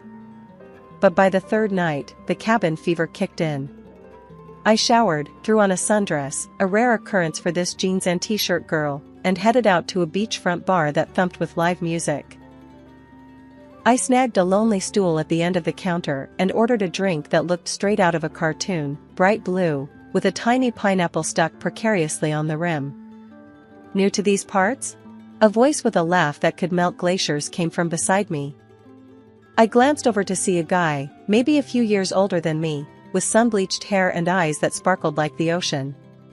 "Something like that," I admitted, feeling my cheeks warm. "First time trying a blue Hawaiian?" He raised an eyebrow, amusement dancing in his eyes. "First time trying anything remotely fruity," I confessed, feeling like a bit of a grandma. "I'm more of a coffee-fueled workaholic kind of girl." We talked for hours, about everything and nothing. He was Ethan, a photographer on a freelance gig. He was funny, easy on the eyes, and surprisingly interested in my workaholic tendencies. By the time the last drop of my sugary concoction was gone, I was feeling loose, maybe a little too loose. The normally shy and reserved Amelia Brooks seemed to have vanished into thin air. "You dance?" Ethan leaned in, his voice dropping a notch. The music had shifted to a pulsating salsa beat. I hesitated for a second, then shrugged. Why not? We hit the dance floor, Ethan's hand warm and light on my waist. Maybe it was the music, maybe it was the tropical island air, or maybe it was the sugary bomb I just drank, but all my inhibitions flew out the window. But the next morning, the vacation hangover paled in comparison to the real one hitting me. My head throbbed like a drum solo, and a wave of embarrassment crashed over me as I turned in bed and saw Ethan, sprawled out beside me, sleeping soundly. Apparently, my inner dancing queen had also decided on a post-cocktail bed partner. The following moments were a blur of mumbled apologies, Ethan chuckling good-naturedly as he recounted the night's events. I buried my face in the pillow, mortified. Images of me flailing around the room in a sundress flashed before my eyes. Oh God, was I that bad? Let's just say you had a lot of energy, he said diplomatically. Though, gotta admit, it was kind of cute. Trying to salvage some shred of dignity, I forced a smile. Thanks for walking me home, and everything. We talked for a while longer, a strange mix of awkwardness and a newfound connection. But as the sun started peeking through the curtains, casting a golden glow across the room, Ethan said it was time for him to return to the mainland.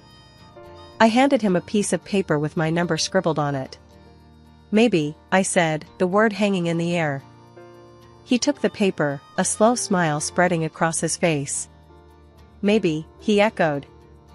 A part of me hoped Ethan would call, but with each passing hour, that hope dwindled. 3 months had flown by in a whirlwind of board meetings, product launches, and late-night negotiations. Brooks Industries was soaring, our stock price at an all-time high. Apparently, that accomplishment translated to powerful businesswoman on the evening news. There I was, plastered on the screen, hairstyled, a rare occurrence, suit impeccably tailored, the anchor droning on about my leadership genius. The next morning, my phone buzzed with an unfamiliar number. Hello? I answered cautiously. Amelia Brooks? A voice crackled through the line, a hint of amusement in its tone. Yes, this is she. Wow, didn't recognize you from the news. The voice chuckled. It's Ethan. Ethan? My heart skipped a beat. That couldn't be right.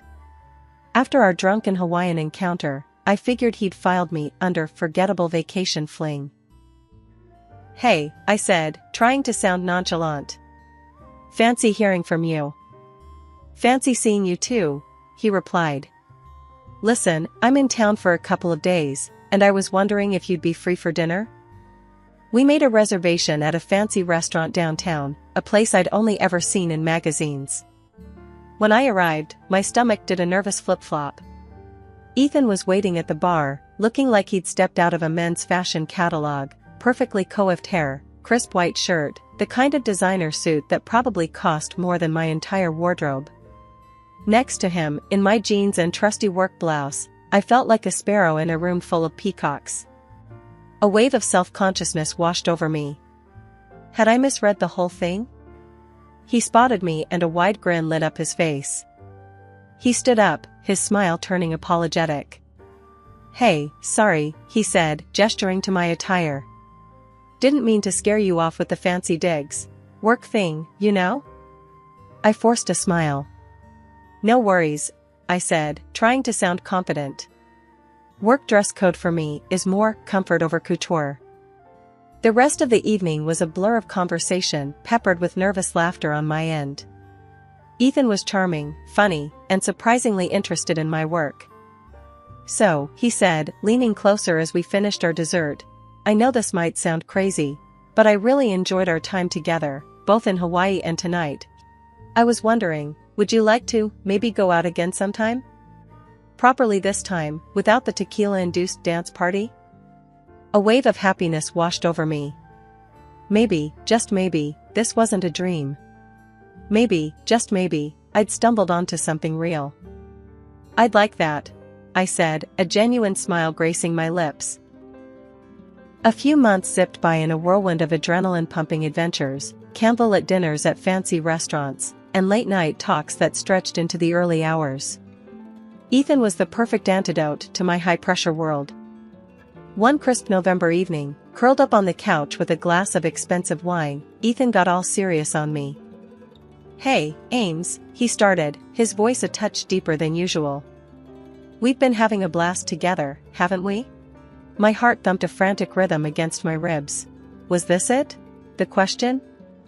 "Shoot," I said, trying to sound cool even though my palms were already slick with sweat. He took a deep breath, then pulled out a small velvet box that shimmered under the soft lamplight. "Amelia Brooks," he began, his voice thick with emotion. "You're everything I ever wanted in a woman, smart, funny, a total boss. And..." He hesitated, reaching into the box. My breath hitched as he revealed a ring that sparkled like a captured star. "Amelia," he continued, dropping to one knee. "Will you marry me?" Tears welled up in my eyes. It was happening. The fairy tale ending I'd secretly longed for since I was a kid, flipping through magazines with pictures of giant white dresses and tearful vows. "Yes," I cried, throwing my arms around him so tight I swear I heard his ribs creak in protest. The following weeks were a whirlwind of wedding planning, complicated by a visit from Ethan's mother, a glamorous woman with a perfectly manicured smile. "Amelia, darling," she cooed, her eyes twinkling. "You're going to be the new star of big business. Ethan tells me all about your incredible achievements." The compliment felt a little off-putting, but I brushed it aside, focusing on picking a venue and a dress that wouldn't break the bank, even though I could have afforded anything. Before the wedding bells could even be ordered, my lawyer, a guy who'd practically known me since I was in diapers, "Thanks, Dad," brought up the topic of prenuptial agreements. "Just a smart move, Amelia," he said, his voice serious. "Especially with your financial situation." We talked about it with Ethan, and surprisingly, he didn't put up a fight. We drafted a fair prenup, separate property stayed separate, and there was a hefty cheating clause with a dollar amount attached that could choke a horse. Let's just say infidelity would cost him dearly. The wedding itself might not have been the extravagant ceremony I could have pulled off, but it was perfect in its own way, small, intimate, and filled with the people who loved us most. After the I-dos, Ethan moved into my spacious house. I surprised him with a brand new car, his old one looked like it belonged in a junkyard, and set him up with access to our joint account. The next day, he quit his photography gig. "I want to take care of things here, Ames," he explained, a hint of nervousness flickering in his eyes. I wasn't sure what that meant, but after the whirlwind of wedding planning, I was happy to let him handle things at home. Life after the I-dos was like stepping into a whole new reality. My mother-in-law, who'd been sweetness and light before the wedding, turned into a walking critique machine. A woman obsessed with appearances, she couldn't stop commenting on mine.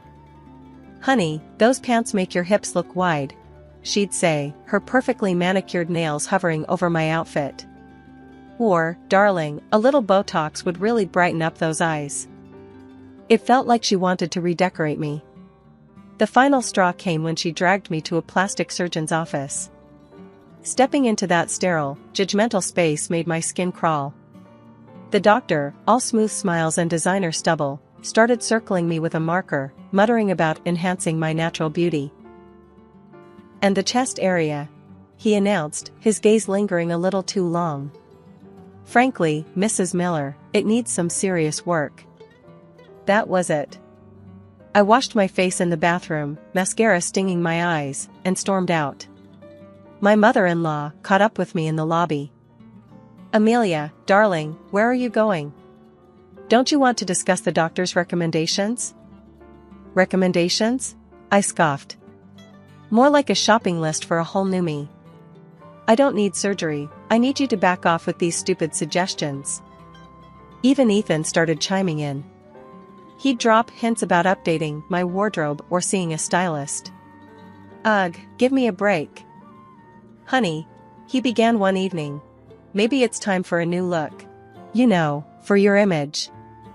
"And maybe," I countered, "it's time for you to get a job." He looked like a deflated balloon. "But I don't want to work for someone else anymore, Ames.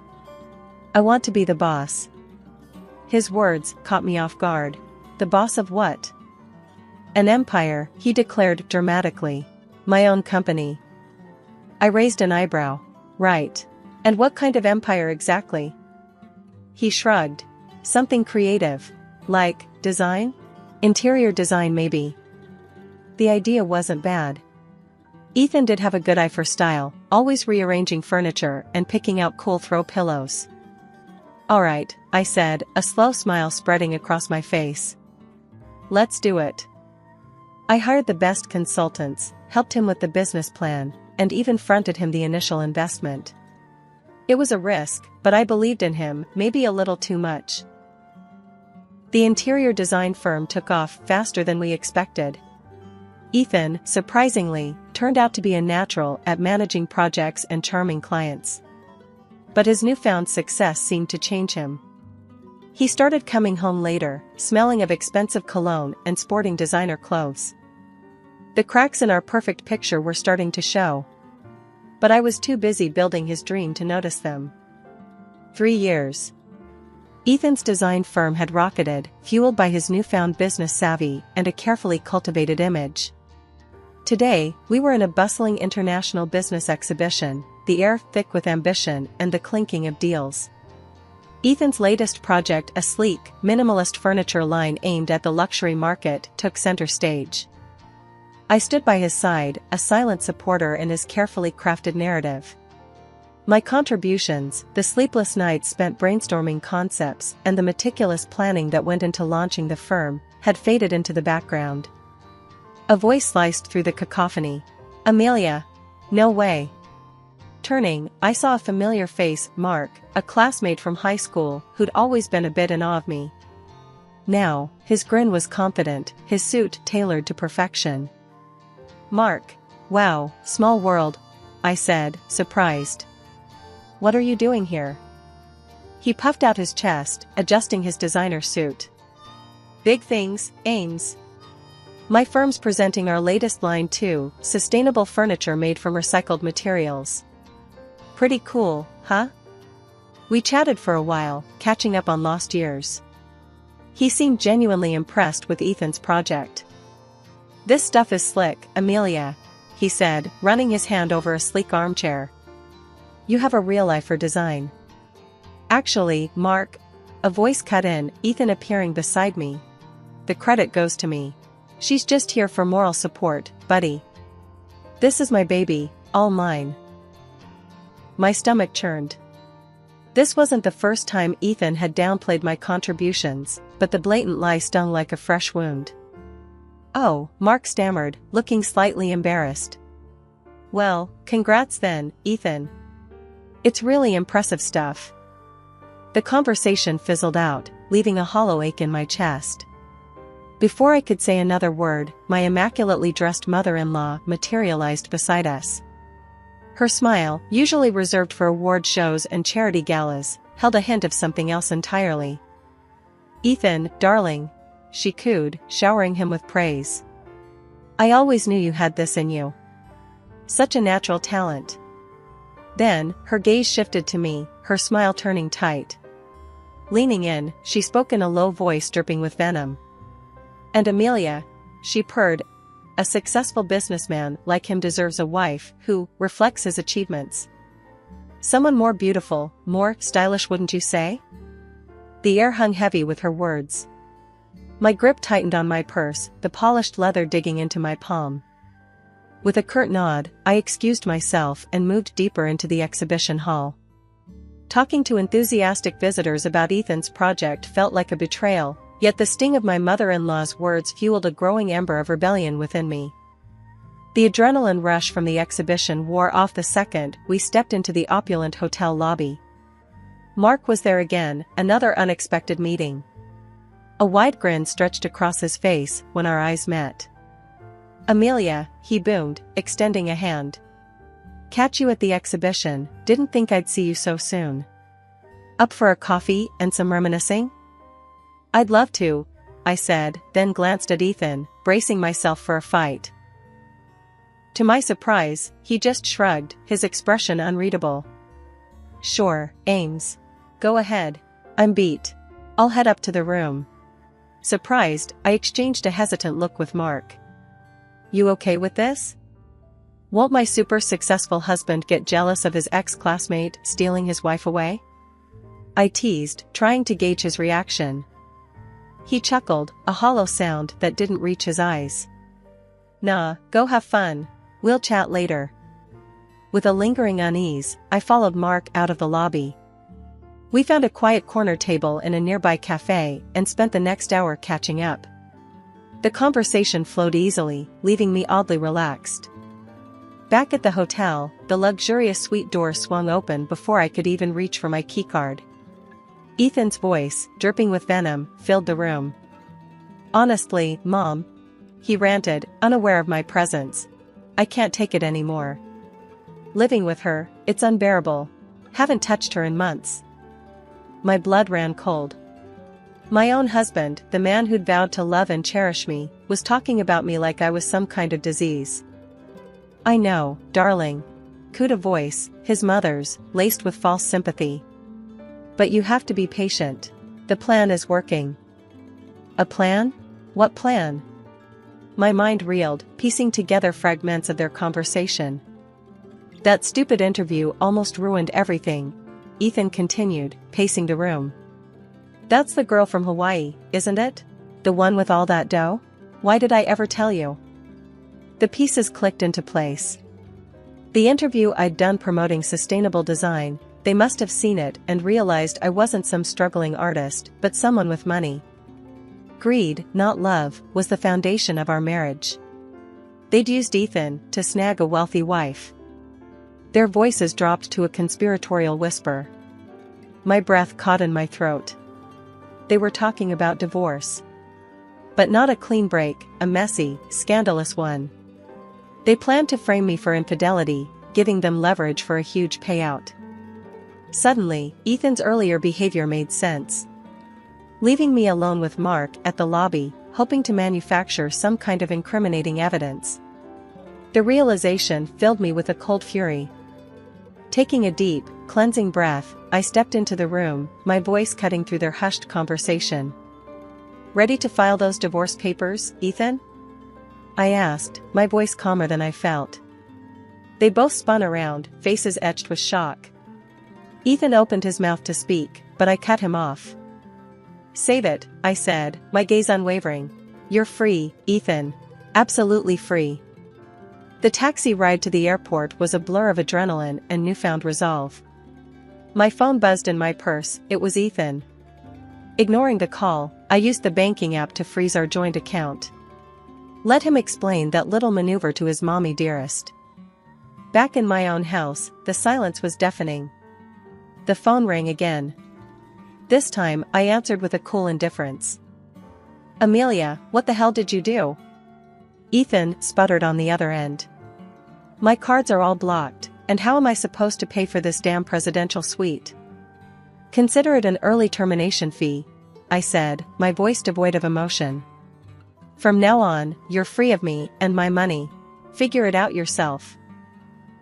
The next morning, I marched into my lawyer's office, the same one who'd practically shoved the prenup at me all those years ago. Armed with a stack of documents and a newfound fierceness, we started the divorce proceedings. While the legalese unfolded, I wasn't wasting any time. Ethan's designer clothes, fancy toiletries, and the ridiculous collection of sports memorabilia, all neatly boxed and shipped to his mother's place. A new set of locks adorned my front door, a symbol of the boundaries I was finally setting. The real power move, however, was yet to come.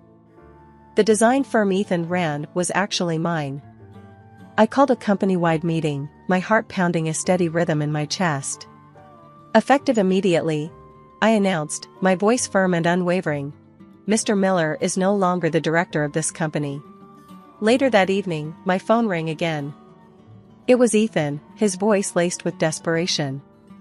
He babbled about missing me, begging for forgiveness. In the background, I could faintly hear his mother's voice, whispering suggestions in his ear. Kids?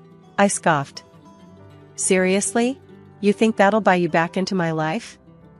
Find another rich fool to play your games with, Ethan. I'm done.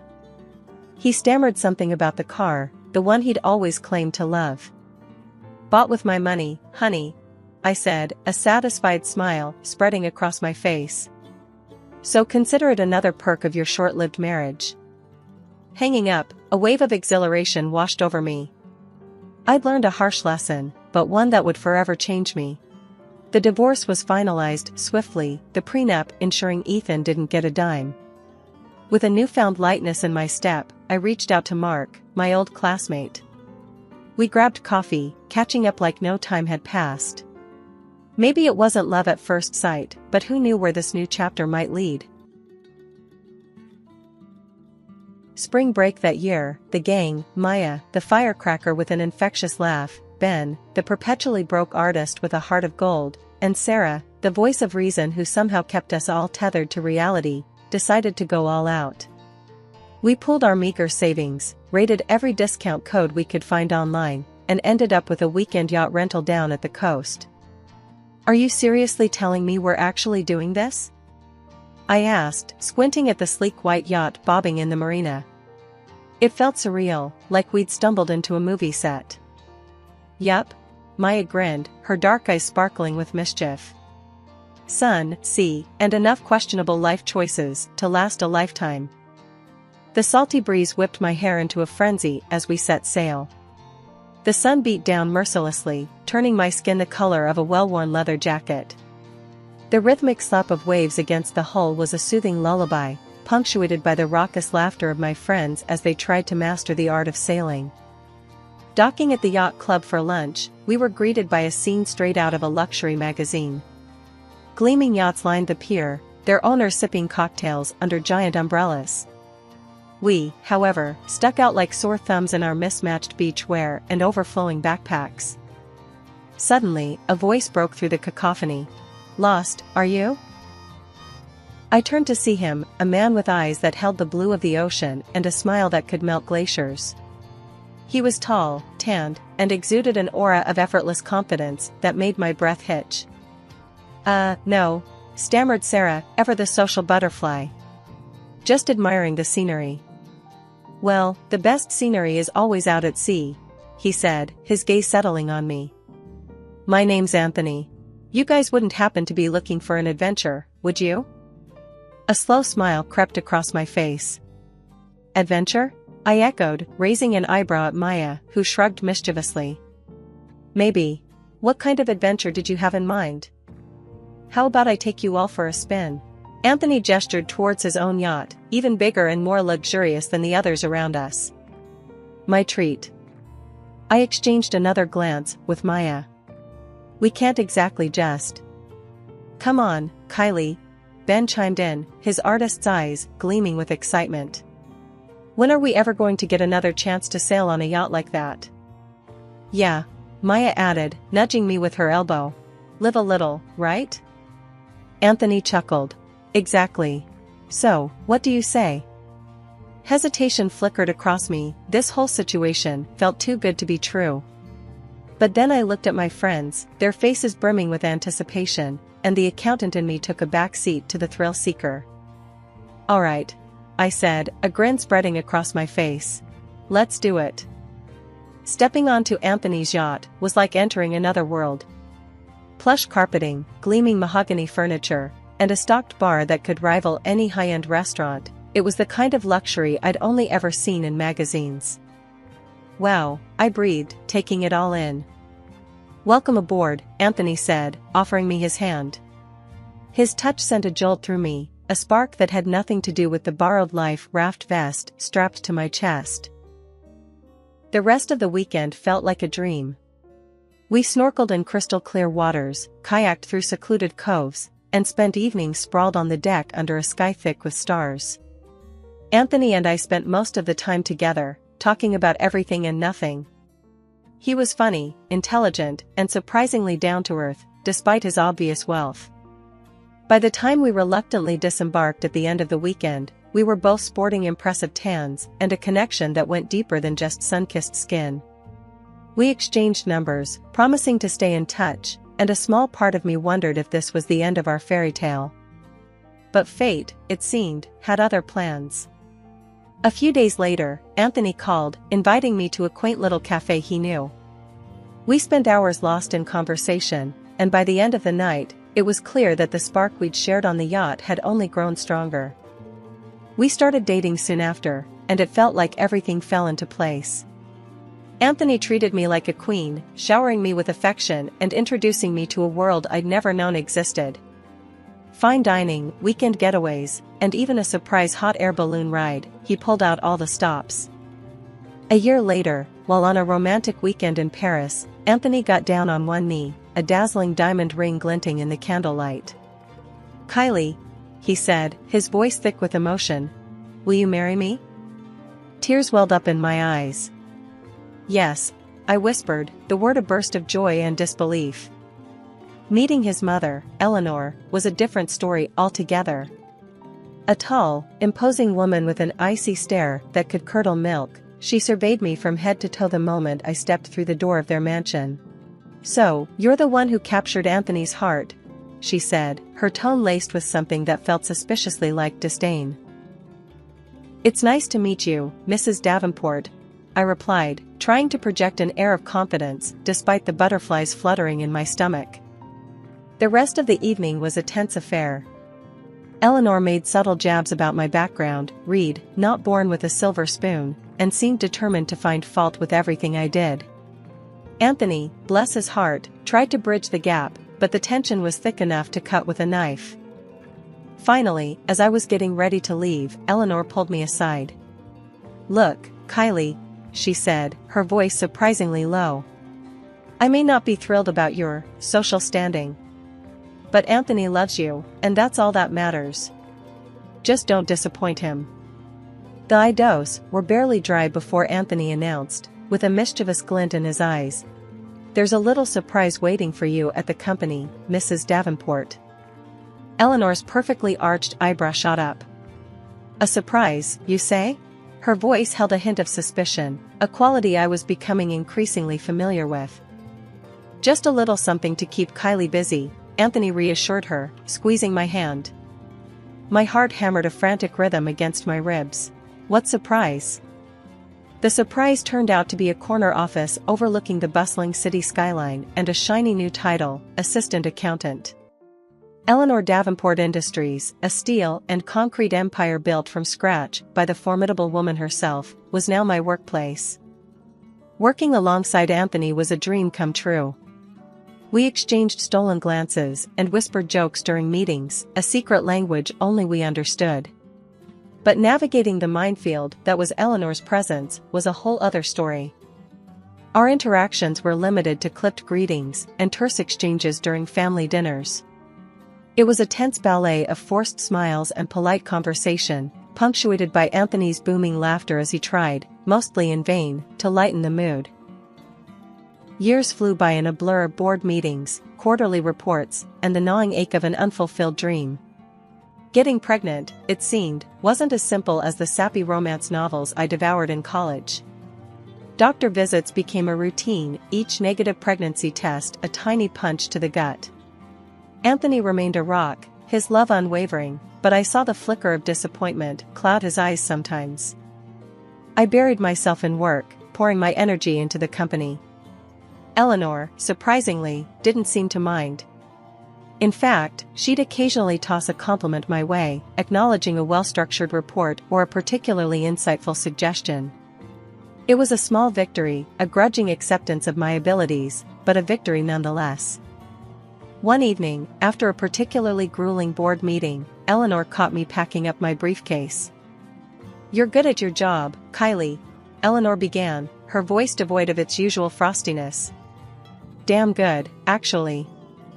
A shy smile tugged at the corner of my lips. "Thank you, Mrs. Davenport." "But," she continued, her gaze turning steely, "work shouldn't be your entire life. You and Anthony." She trailed off, leaving the sentence unfinished. But the unspoken message hung heavy in the air. "You and Anthony need to start a family." "We're trying," I blurted out, surprising myself with my honesty. "We've been trying for years, but..." Eleanor leaned back in her chair, her expression unreadable. "Sometimes she said finally. Life doesn't always go according to plan. But that doesn't mean there isn't happiness to be found. Her words were cryptic, yet strangely comforting. Was it a softening? A flicker of empathy beneath the steely exterior? It was hard to tell.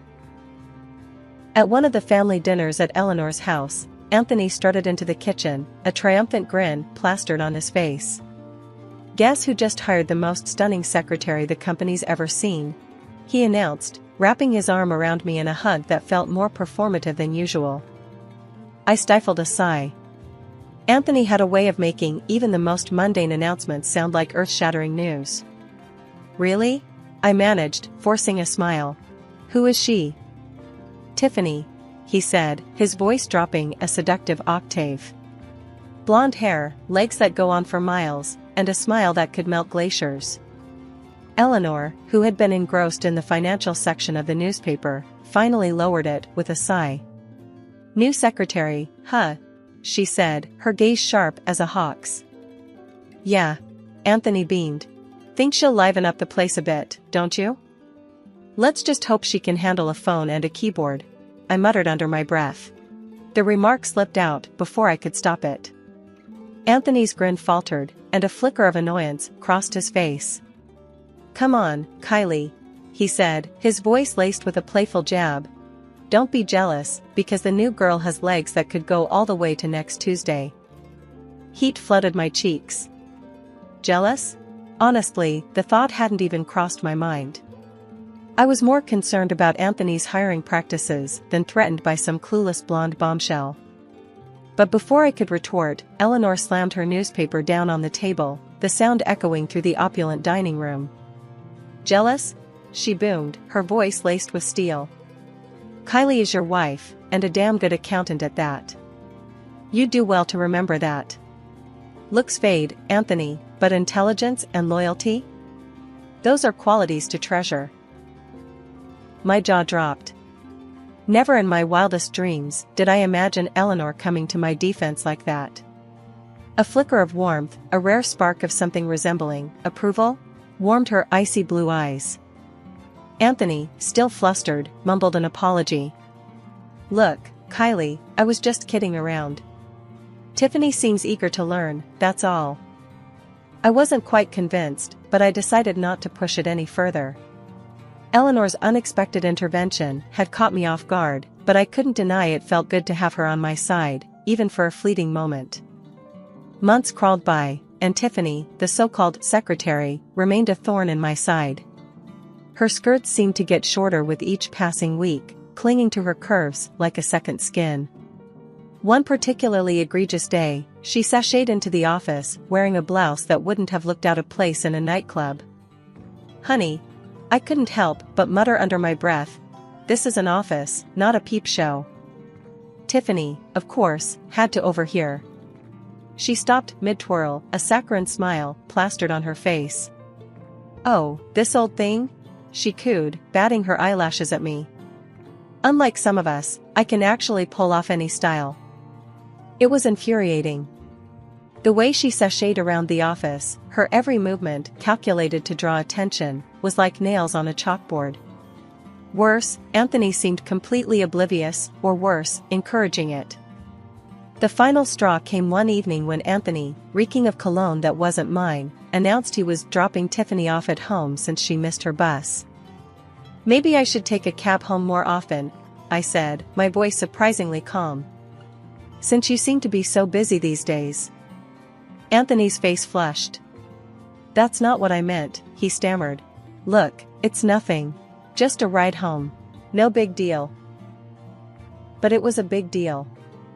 It was a giant, flashing neon sign screaming infidelity right in my face. And I was done ignoring it.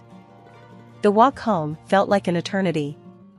The city lights blurred into a kaleidoscope of colors as tears streamed down my face, each drop a tiny shard of heartbreak. A taxi finally screeched to a halt, its yellow glow a beacon in the gathering darkness. As the night deepened, the silence in the apartment became deafening. Anthony still hadn't come home. And for the first time in years, I didn't feel lonely. I felt adrift, unmoored from the life I thought I'd built. The following days were a blur of forced normalcy. Anthony avoided me, his apology text a pathetic attempt at damage control. I kept my head down at work, the fluorescent lights buzzing overhead like angry bees in a hive. Then, one seemingly ordinary Tuesday, the dam broke. I was heading to the break room for a much-needed coffee fix when I heard a familiar giggle coming from Anthony's office. My heart skipped a beat, a cold dread settling in my stomach.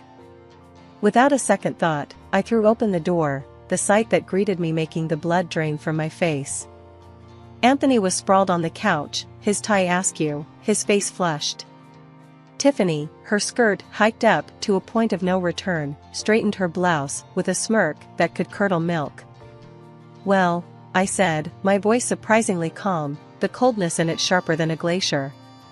"Look who decided to throw an impromptu office party." Anthony scrambled to his feet, his face a mask of guilt and panic. "Kylie, it's not what it looks like," he stammered. "Oh, really?" I raised an eyebrow, my gaze flickering between them. "Because from where I'm standing, it looks pretty damn incriminating." Tiffany, the little viper, had the audacity to laugh. "Relax, uptight. It was just a little fun." "Fun?" I repeated, my voice laced with venom. "At the expense of our marriage? You're both pathetic." That evening, as I sat hunched over a laptop, Anthony sauntered into the living room, a smug grin plastered on his face. He tossed a document onto the coffee table in front of me, the crisp white paper crackling like a gunshot in the silence. "There," he announced, his voice laced with a bravado that did little to mask the underlying nervousness in his eyes. "Divorce papers. Sign them, and let's get this over with. This marriage is over." It's been over for a while now, frankly. "But, why?" The question tumbled out, raw and desperate. 8 years of my life, poured into this relationship, and this was how it ended? On a crumpled piece of paper, discarded like yesterday's trash? "Why?" he repeated, a cruel edge creeping into his voice. "Because you're, you, Kylie. Uptight, boring, always working. And then there's Tiffany's pregnant," he declared, a smug satisfaction coloring his tone. "We're going to have a baby. A real family." The words were a slap in the face, a cold reminder of the unfulfilled dreams that haunted the quiet corners of our marriage. Tears welled up in my eyes, but I blinked them back, refusing to give him the satisfaction of seeing me crumble. "So, sign the papers," he repeated, his voice clipped with impatience. "The sooner the better.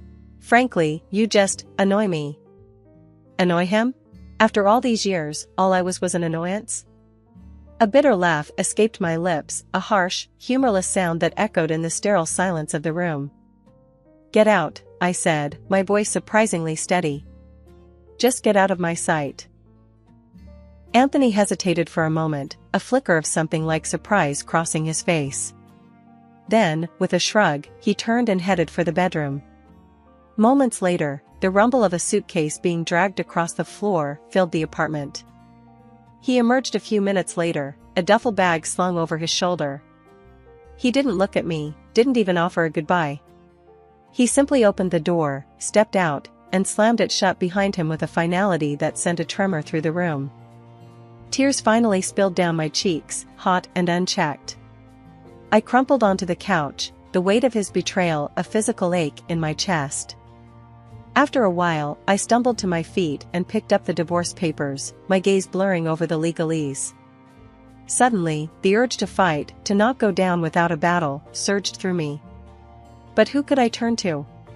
My parents were gone, and my friends, scattered across the country, felt like a distant memory. Then, a thought struck me, a lifeline thrown across the churning sea of despair. Eleanor. She might not have been the warmest mother-in-law, but she was a force to be reckoned with, a woman who wouldn't hesitate to take down anyone who threatened her family. Eleanor's opulent living room felt more like a war room than a place of comfort. The air crackled with barely contained fury as I explained Anthony's callous departure and Tiffany's supposed pregnancy. That conniving little tart. Eleanor spat, her voice laced with ice.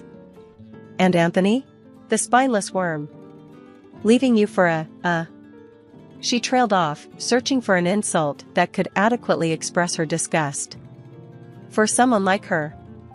Her words, surprisingly comforting, sparked a flicker of defiance within me. There's more, I said, my voice gaining strength. I explained my suspicions about Tiffany, the exorbitant expense reports, and the nagging feeling that something wasn't right. Eleanor, her eyes narrowed to slits, listened intently. When I finished, she rose from her chair with a predatory grace that sent shivers down my spine. Disappearing into her study, she returned a few moments later, a file clutched in her hand. Here, she said, handing it to me. A little secret audit I commissioned a while back. Just a hunch, you see. I opened the file, my heart hammering in my chest. It was a detailed report outlining Tiffany's creative accounting practices. Apparently, her idea of representative expenses included luxury handbags and weekend getaways. A cold smile touched my lips. This wasn't just about a cheating husband or a vindictive secretary. This was about something bigger. This was about justice. The next morning, I marched into Anthony's office, the secret audit tucked securely under my arm. He and Tiffany were locked in a heated embrace, cooing like a pair of lovebirds. Shouldn't you be packing your boxes, honey? This is my future husband's office now. Tiffany sneered at me. I ignored her, turning my gaze to Anthony, whose smugness had curdled into confusion. Actually, I said, a smile playing on my lips. It seems there's been a bit of a misunderstanding. Before they could react, I placed the file on his desk. Take a look, Anthony. Seems your little friend here has been a bit creative with the company finances. Tiffany's face drained of color. What is this? She sputtered, her voice laced with panic. Lies. You're trying to slander me. Just then, the office door swung open, revealing Eleanor, a steely glint in her eyes. Anthony, his face pale as a ghost, looked like a child caught with his hand in the cookie jar. Enough of this, Eleanor boomed, her voice silencing the room. She turned to her son, her gaze heavy with disappointment. Anthony, she said, her voice clipped. You are hereby dismissed from your position as director. Your blatant disregard for company policy and indulgence in irregular relationships has proven you unfit for the role. Anthony stammered, his protests drowned out by his mother's icy stare. Turning to Tiffany, Eleanor continued, her voice dripping with disdain. And you, young lady, will be facing charges of embezzlement. Consider this your official termination. The aftermath was a whirlwind. Tiffany, realizing her gravy train had derailed, quickly confessed to Anthony that the pregnancy ploy was a sham. Honey, she'd purred, all fake sweetness gone. I don't need a poor lover. With that, she sashayed out of his life as quickly as she'd sashayed in, leaving him floundering and alone. Eleanor, ever the pragmatist, wasted no time. She presented Tiffany with a stark choice: return the fraudulently claimed $15,000 or face a very public lawsuit.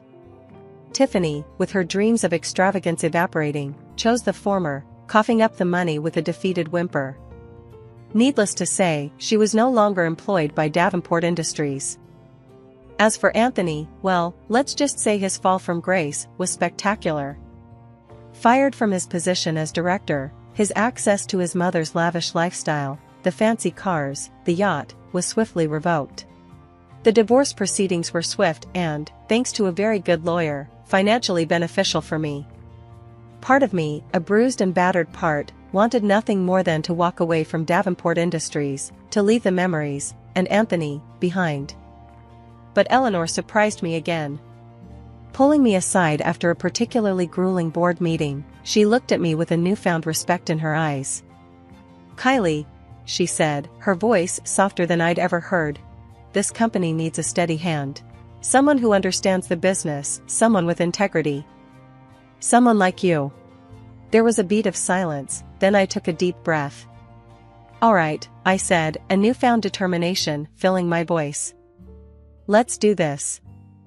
Working with Eleanor was challenging, to say the least. We still had our moments, our disagreements, but there was a newfound respect between us. We were a team, united in our vision for the future of Davenport Industries. One evening, as I was leaving the office, Eleanor stopped me. "Going out?" she asked, a hint of curiosity in her voice. "Just grabbing some takeout," I replied. "Nothing fancy?" "Well," she said, surprising me again. "Care to join me for dinner sometime? We could discuss business over a decent meal." I stared at her, momentarily speechless. Then, a laugh bubbled up from my chest, genuine and carefree. "I'd like that," I said, a genuine smile spreading across my face. The future, once uncertain, now stretched before me, filled with possibilities. And for the first time in a long time, I felt truly hopeful. The road ahead might have unexpected turns, but I was ready to face them, head-on, with a newfound strength and a formidable, and surprisingly friendly, ally by my side. Life after the pandemic felt like a never-ending remix of the same sad song. First, it took Dad. A cough that wouldn't quit, a fever that wouldn't budge. Then Mom, a month later, the hospital walls echoing with the beeping of machines, the sterile scent of disinfectant a constant reminder of the fight she was losing. Two wonderful people, gone in a blink, stolen by a stupid virus. I was Amelia, 25 years old, and suddenly an orphan, for the second time. The first time, the orphanage walls felt cold and the other kids were strangers. This time, the emptiness felt different, a hollow ache in a house filled with memories. The lawyer called it a nest egg, $100,000 left behind by Mom and Dad. It wasn't a fortune, but it was a lifeline. They'd always encouraged my dancing, taking me to classes, watching every recital with tears in their eyes. It felt right to honor that love. So, I took a deep breath, wiped away the tears blurring my vision, and rented out a smaller place closer to downtown, a cozy 2-bedroom with hardwood floors that begged to be danced on. That's where Amelia's Studio of Grace was born. The first few months were a hustle. Flyers plastered on every lamppost, online ads that ate up my meager savings, and countless no thank yous from parents who couldn't afford lessons. But slowly, word spread. Maybe it was the catchy jingle I recorded myself singing, slightly off-key, but hey, enthusiastic, or maybe it was the free introductory class I offered. Whatever it was, kids started trickling in. Lily, a shy 6-year-old with pigtails that bounced as she danced, became my first star student. Her parents, a sweet couple who worked double shifts, practically beamed with pride at their daughter's newfound confidence. Then came the boisterous Miller brothers, 8 and 10, with boundless energy and a competitive streak a mile wide. My days were a whirlwind of giggles, missteps, and the sheer joy of seeing them discover the rhythm within. Social media became my best friend. I started posting short videos of myself dancing, leaps, pirouettes, the occasional spectacular stumble that always ended in laughter. It felt like a risk at first, putting myself out there like that. But the response was amazing. Comments flooded in. "Wow, you're amazing. You inspire me to dance again." Even a few messages from fellow dance teachers, offering tips and encouragement. One day, a notification popped up, a like and a comment on a particularly sassy salsa routine I'd posted. "Damn girl, you can move," it read. A little cheeky, sure, but it made me smile. This David guy kept popping up on my videos, leaving comments that were more than just compliments. He talked about music, shared his favorite dance routines, and even quoted some ballet greats I admired. David was funny, charming, and seemed genuinely interested in everything I did, from the intricacies of a grand jeté to my favorite childhood cartoon. One sunny afternoon, a giant bouquet of lilies, my absolute favorite, appeared outside the studio door, a card signed simply, "Your biggest fan." And there he stood, leaning against the brick wall, a sheepish grin on his face. It wasn't fireworks at first sight, but a slow burn. Dates filled with laughter and stolen kisses, weekends spent exploring hidden cafes and art galleries.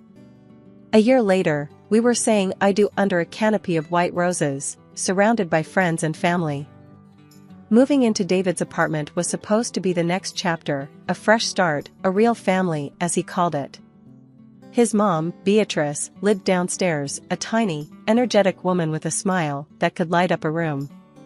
At first, she doted on me, showering me with compliments and homemade cookies. "You're good for David, Amelia," she'd say, squeezing my hand. "He needs someone like you to keep him grounded." But 6 months in, the cracks started to show. One evening, after a particularly exhausting day at the studio, I collapsed onto the couch, scrolling through social media mindlessly. Suddenly, Beatrice popped her head through the doorway, her smile replaced by a tight frown. "Still glued to that phone, Amelia?" she said, her voice sharp. "Don't you think David deserves a little more attention than some random dance video?" I froze. "It's just a couple of students," I mumbled, shoving my phone into my pocket. "Students, huh?" Beatrice scoffed. "All those men watching you wiggle around online? How do you think that makes David feel?" Her words hung heavy in the air, laced with suspicion. My cheeks burned. "There's nothing wrong with a few dance videos," I snapped, surprised by the rising anger in my voice. "It's how I advertise my classes." Beatrice sniffed. "Well, maybe you should advertise a little less shimmy and a little more stay-at-home wife." Then, without another word, she flounced back downstairs, leaving me fuming. David came home later that night, oblivious to the tension simmering in the air. I tried to tell him about Beatrice's comments, but he just brushed it off. "Mom's just worried, Ames. You know how she is." His casual dismissal stung more than Beatrice's words ever could. This was supposed to be my family, a safe space. Yet, here I was, feeling like an outsider in my own marriage. David started poking holes in my dreams with the subtlety of a bull in a china shop. "Teaching kids to twirl around in tutus? That's not exactly gonna pay the bills, Ames," he'd say, a smirk playing on his lips. He kept pushing this idea of me getting a real job, something serious, like an office manager. But my studio boomed. More kids, more smiles, more of that pure joy that only comes from seeing tiny humans discover the magic of movement. Business was good, really good. So good that after a year, I sat David down, spreadsheet in hand, ready to share the studio's financial success story. The numbers were clear. Amelia's Studio of Grace was a money-making machine. His reaction was not what I expected. He slammed the damn spreadsheet on the table, his face turning a shade of red that rivaled my best pirouette outfit. "What the hell is this?" he bellowed. "You think you can just prance around online half-naked and call it work? Shut this ridiculous thing down and be a proper wife." My jaw hit the floor. "Half-naked? David, those are dance videos, for crying out loud." I sputtered, completely bewildered. "Don't play innocent, Ames," he snarled. "All those creeps ogling you online? This ain't some highfalutin art project, it's a glorified peep show." Tears welled up in my eyes. This wasn't the man I fell in love with, the man who supported my dreams. This was a stranger, his voice laced with a possessiveness that sent shivers down my spine. "The studio is my passion, David," I managed to say, my voice tight. "And it's supporting our family just fine." He scoffed. "Supporting our family? You call prancing around in tights a family? You spending all day playing dress up while I bring home the real paycheck?" The truth, ugly and undeniable, hung in the air. This wasn't about the money, or the videos. This was about his fragile ego, his need for a wife who fit neatly into his outdated box of what a woman should be. Defeated, I did what he wanted. I closed the studio. My online presence dwindled to a few dry, instructional videos, a pale shadow of the passion I once poured into my content. David's demands became a suffocating cage. The house had to be spotless, not a single speck of dust daring to interrupt his pristine vision. Meals turned into a bizarre torture show: lasagna, chicken wings, potatoes with meat. Stress, combined with this fatty dishes, did a number on my body. The weight piled on, slowly at first, then with alarming speed. My reflection in the mirror became a stranger, a puffy-faced, sluggish woman who bore little resemblance to the once graceful dancer staring back. My leaps felt heavy, my turns lacked the precision I once took for granted. Even the simplest moves sent me winded and dripping with sweat.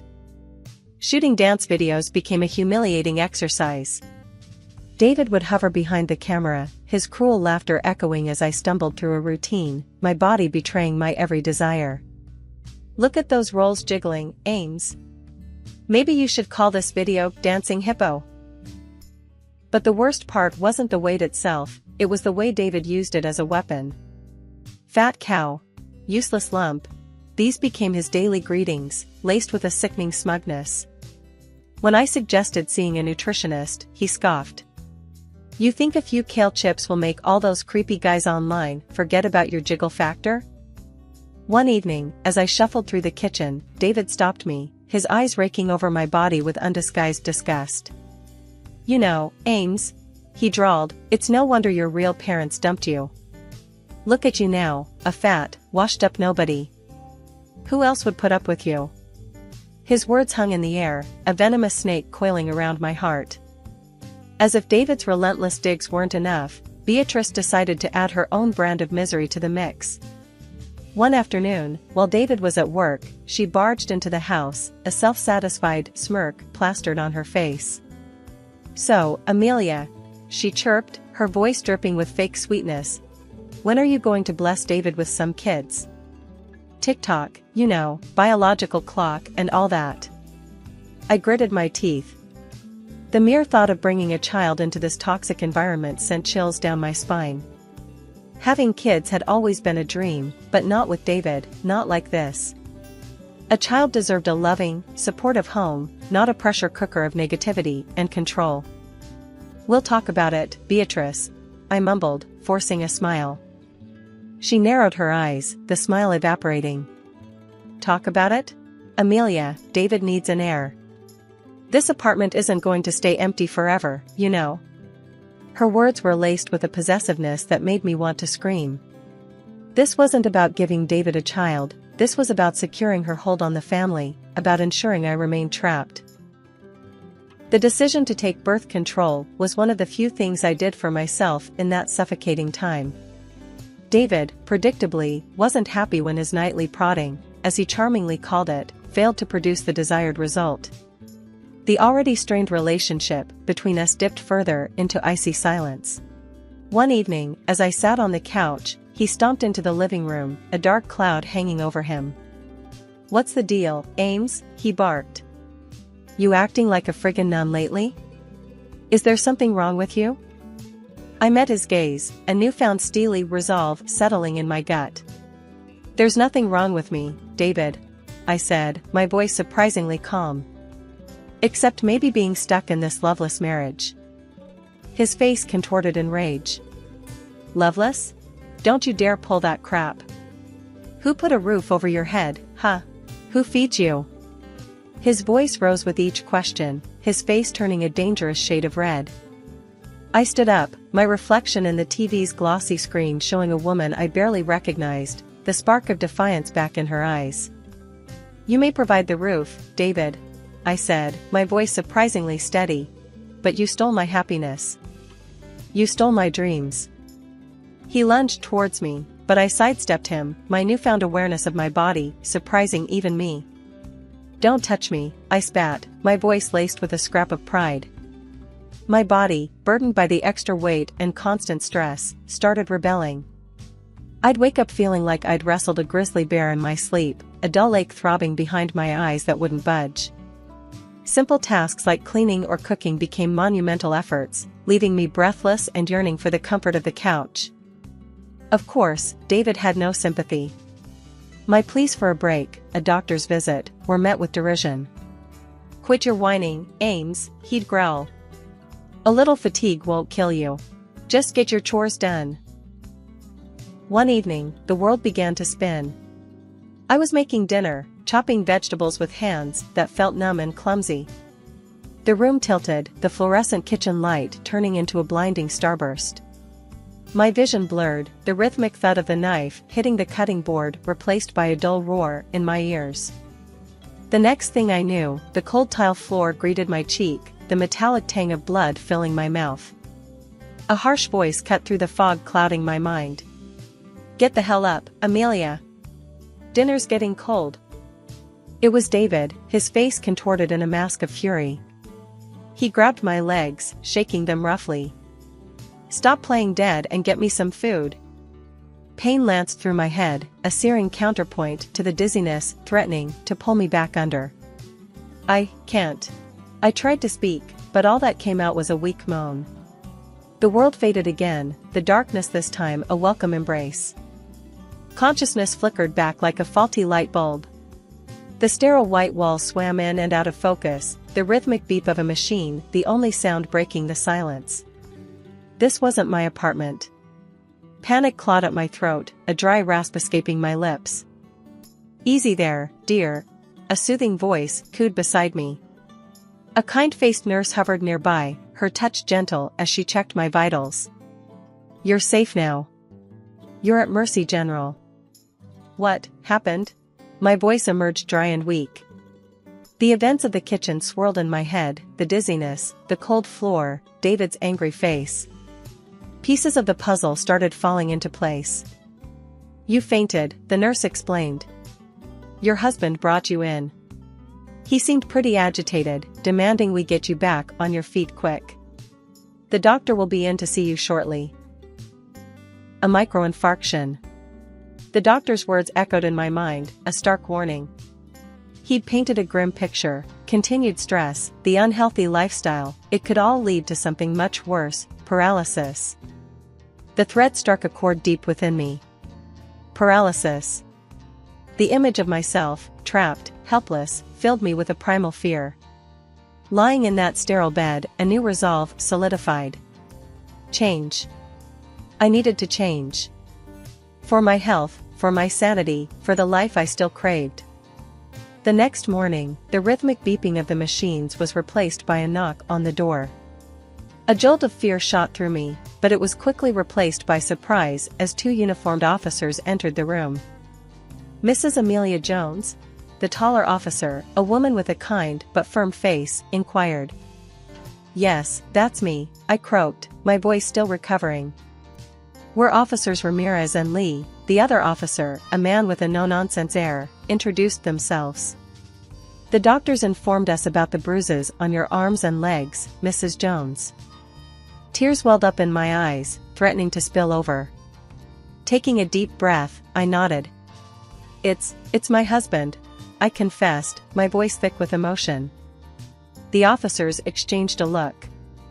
Officer Lee pulled up a chair beside my bed. "Can you tell us what happened, Mrs. Jones?"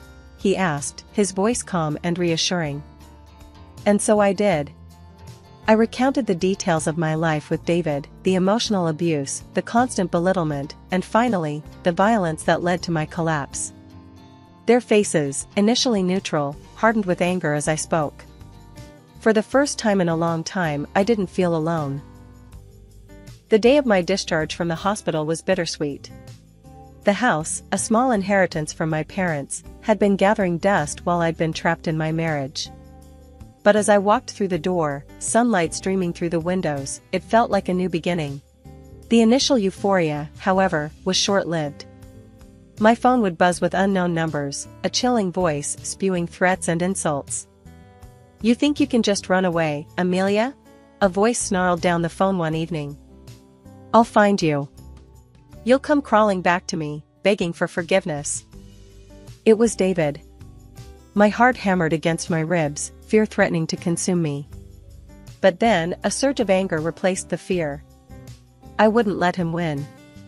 Grabbing my recorder, I hit the record button. "Leave me alone, David," I managed, my voice shaky, but firm. "Don't tell me what to do," he roared back. "You're mine, Amelia. You always will be." "Don't listen to him, Amelia," my lawyer, a sharp woman named Sarah, advised when I relayed the harassing calls. "We'll get a restraining order, and the police will take care of the rest." The court case culminated in a tense courtroom setting. David, his face red with anger, sat across from me, while Beatrice glared daggers from the back row. The judge, a stern-looking woman with a graying bun, turned to me, her gaze firm but kind. Considering the evidence presented, including witness testimonies and the audio recordings, the court finds in favor of Mrs. Amelia Jones. A permanent restraining order is hereby granted, forbidding Mr. David Jones from approaching Mrs. Amelia Jones within 500 feet, or from contacting her in any way, directly or indirectly, through third parties, or through social media. David opened his mouth to protest, but his lawyer, a harried-looking man, placed a restraining hand on his arm. Beatrice, her face a mask of fury, stormed out of the courtroom. David, defeated, slumped back in his chair, his face ashen. Furthermore, the judge continued, her voice ringing through the courtroom, Mr. David Jones will be required to pay Mrs. Amelia Jones a sum of, she paused, consulting the documents before her, $2,000 per month in spousal support for a period of 2 years, considering the financial disparity between the parties. A gasp escaped David's lips. Spousal support? He'd expected me to crawl back, not walk away financially secure. The sterile comfort of the hospital room felt like a lifetime ago. Back in my own house, the disquiet that had gnawed at me for weeks intensified. Sleep was a luxury I couldn't afford. Every creak of the floorboards, every rustle of leaves outside my window sent a jolt of fear through me. I knew I couldn't stay. David's threats, the relentless phone calls, and Beatrice's venomous messages had taken their toll, chipping away at the fragile sense of security I'd built. Selling the house was a nerve-wracking process. I confided in Sarah, my lawyer, who helped me navigate the legalities while keeping everything under wraps. We can't risk David or Beatrice finding out, Amelia, she warned, her face grim. A fresh start is exactly what you need. And I sold my house to a charming married couple. Starting anew in a different city was both terrifying and exhilarating. Finding a small, cozy apartment felt like a victory. The first tendrils of hope started to take root, nurtured by the anonymity of my new surroundings. And then, there was dance. The dance studio, once a cherished haven, had become a painful reminder of what I'd lost. But the fire in my soul, the rhythm coursing through my veins, refused to be extinguished. Hesitantly, I rented a small space, the creak of the wooden floorboards a welcome sound this time. As the weeks turned into months, the studio blossomed into a sanctuary. The joy of movement returned, each step a testament to my resilience. My body, once burdened by fear and neglect, had transformed.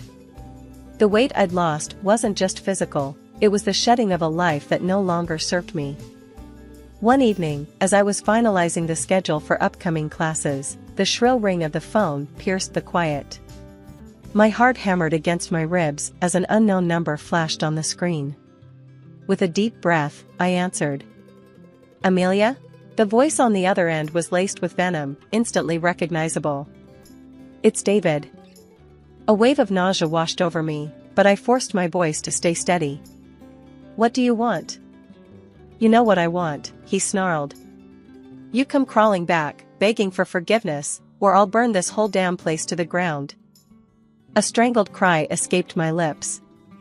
For a horrifying moment, the image of flames engulfing my new apartment filled my vision. But then, a spark of insight ignited within me. David didn't know. He didn't know I'd moved. Go ahead, David, I said, my voice surprisingly calm. Burn it all down. Just make sure you're doing everything right. Fury laced his voice as he sputtered threats, but I cut him off, hanging up before he could say another word. Panic clawed at me, but I quickly dialed the police. Explaining David's threats, the urgency in my voice resonated through the phone. To my relief, they took it seriously. We'll send a patrol car to your former house to check things out, Mrs. Jones, the officer on the other end assured me. And as for your ex-husband, we'll pay him a visit as well. Later that evening, a wave of relief washed over me as the police confirmed they'd apprehended David at his home, a Molotov cocktail half-assembled on his kitchen counter. The atmosphere of the courtroom felt a world away from the warmth of my dance studio.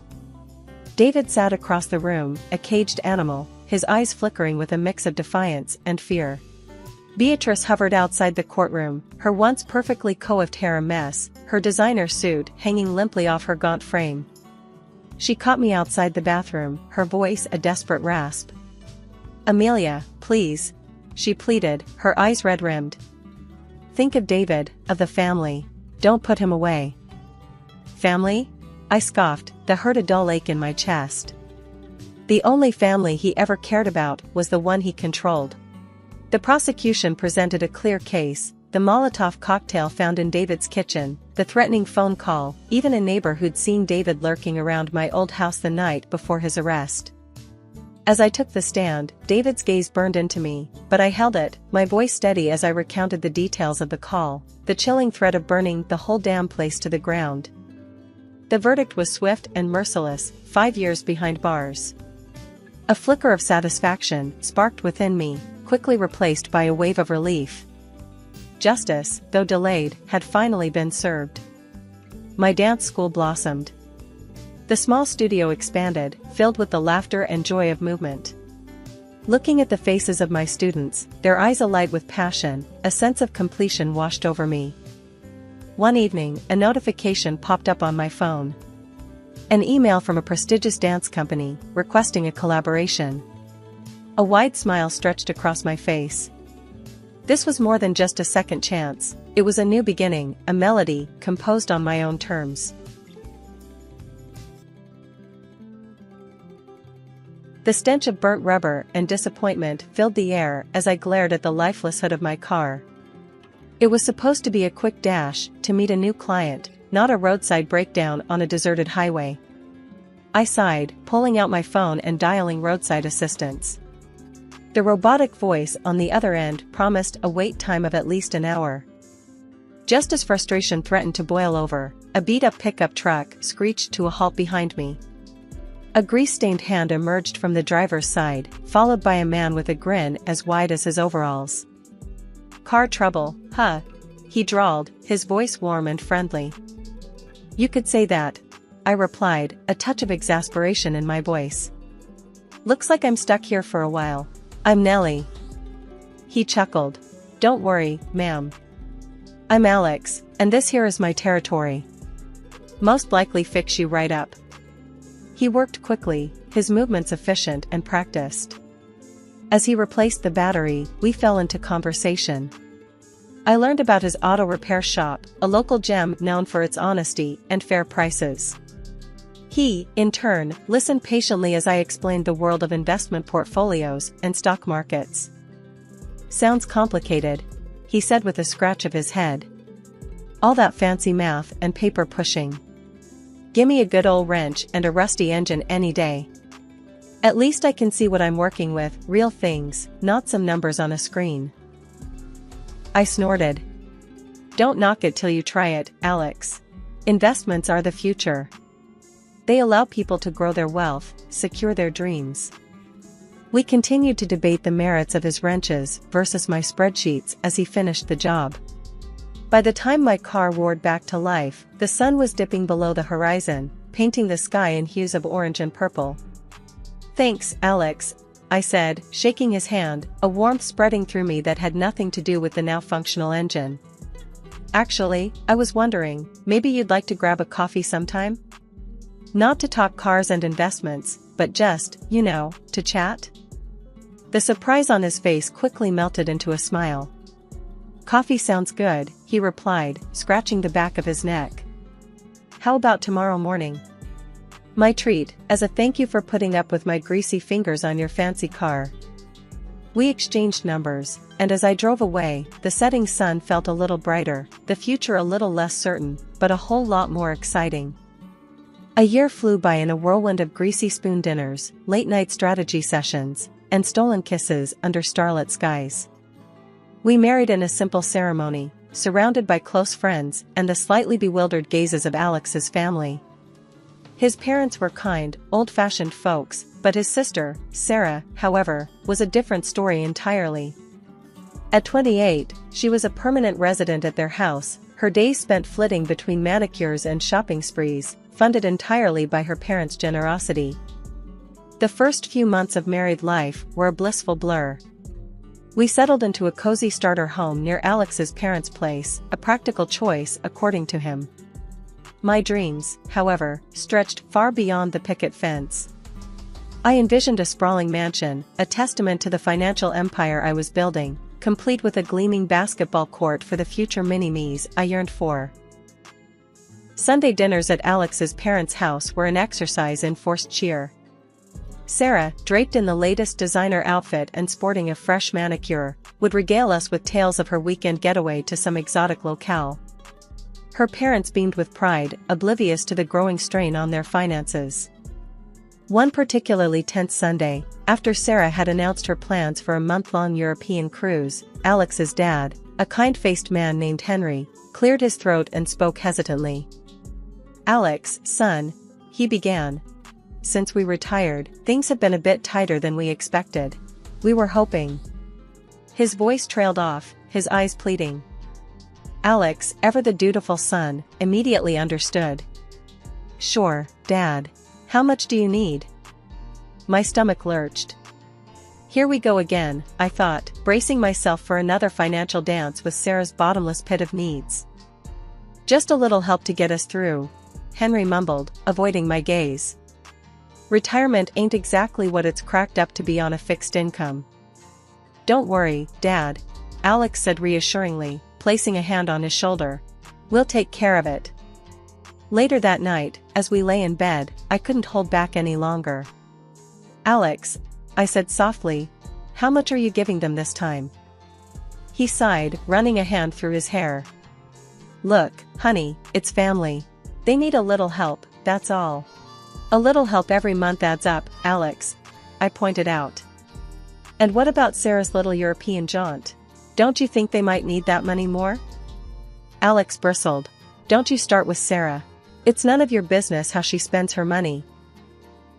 "It becomes my business," I shot back, my voice rising. "When it affects our finances. We're a team, remember? And frankly, I'm tired of feeling like an ATM for your entire family." The words hung heavy in the air, a stark contrast to the comfortable silence that usually filled our bedroom. Alex's jaw tightened. "You just don't understand what family means," he said, his voice laced with anger. "You have no relatives, so you wouldn't get it."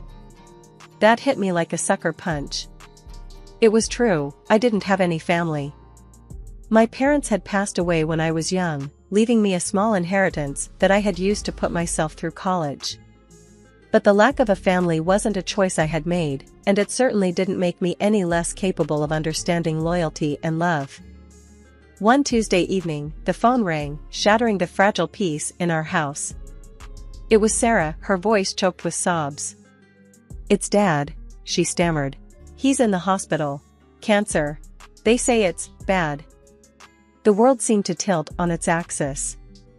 Alex, his face pale, grabbed the phone from my hand and spoke in hushed tones. When he hung up, his eyes were red-rimmed. "He's not going to make it," he said, his voice thick with emotion. "The doctors are giving him a few weeks, maybe a month at most."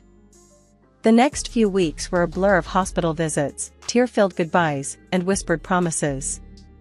As the inevitable drew closer, the question of the funeral arrangements loomed large.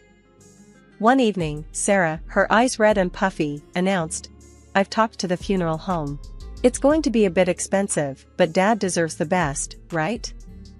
Alex, still raw with grief, readily agreed. "Of course, honey, whatever it takes." "It comes to..." Sarah hesitated, then blurted out, $50,000. My jaw dropped. $50,000 for a funeral? That seemed like a staggering sum, especially considering the modest means of Alex's parents. 50,000? I echoed, unable to contain my surprise. Isn't that a bit excessive? Alex shot me a withering look. Don't be insensitive, Nellie. It's Dad's funeral. We have to honor him properly. Can't you just be supportive for once? The accusation stung. Supportive? I had spent the past few weeks juggling work and hospital visits, all while trying to navigate the emotional minefield that was his family. But apparently, that wasn't enough. "Look," I said, trying to keep my voice calm. $50,000 is a lot of money. Maybe we should talk to your mom and see what she thinks." Before I could finish my sentence, Alex exploded. "Don't you dare bring mom into this," he roared. "This is about family, and you clearly don't understand what that means. You only care about money." His words were a slap in the face. Tears welled up in my eyes, blurring my vision.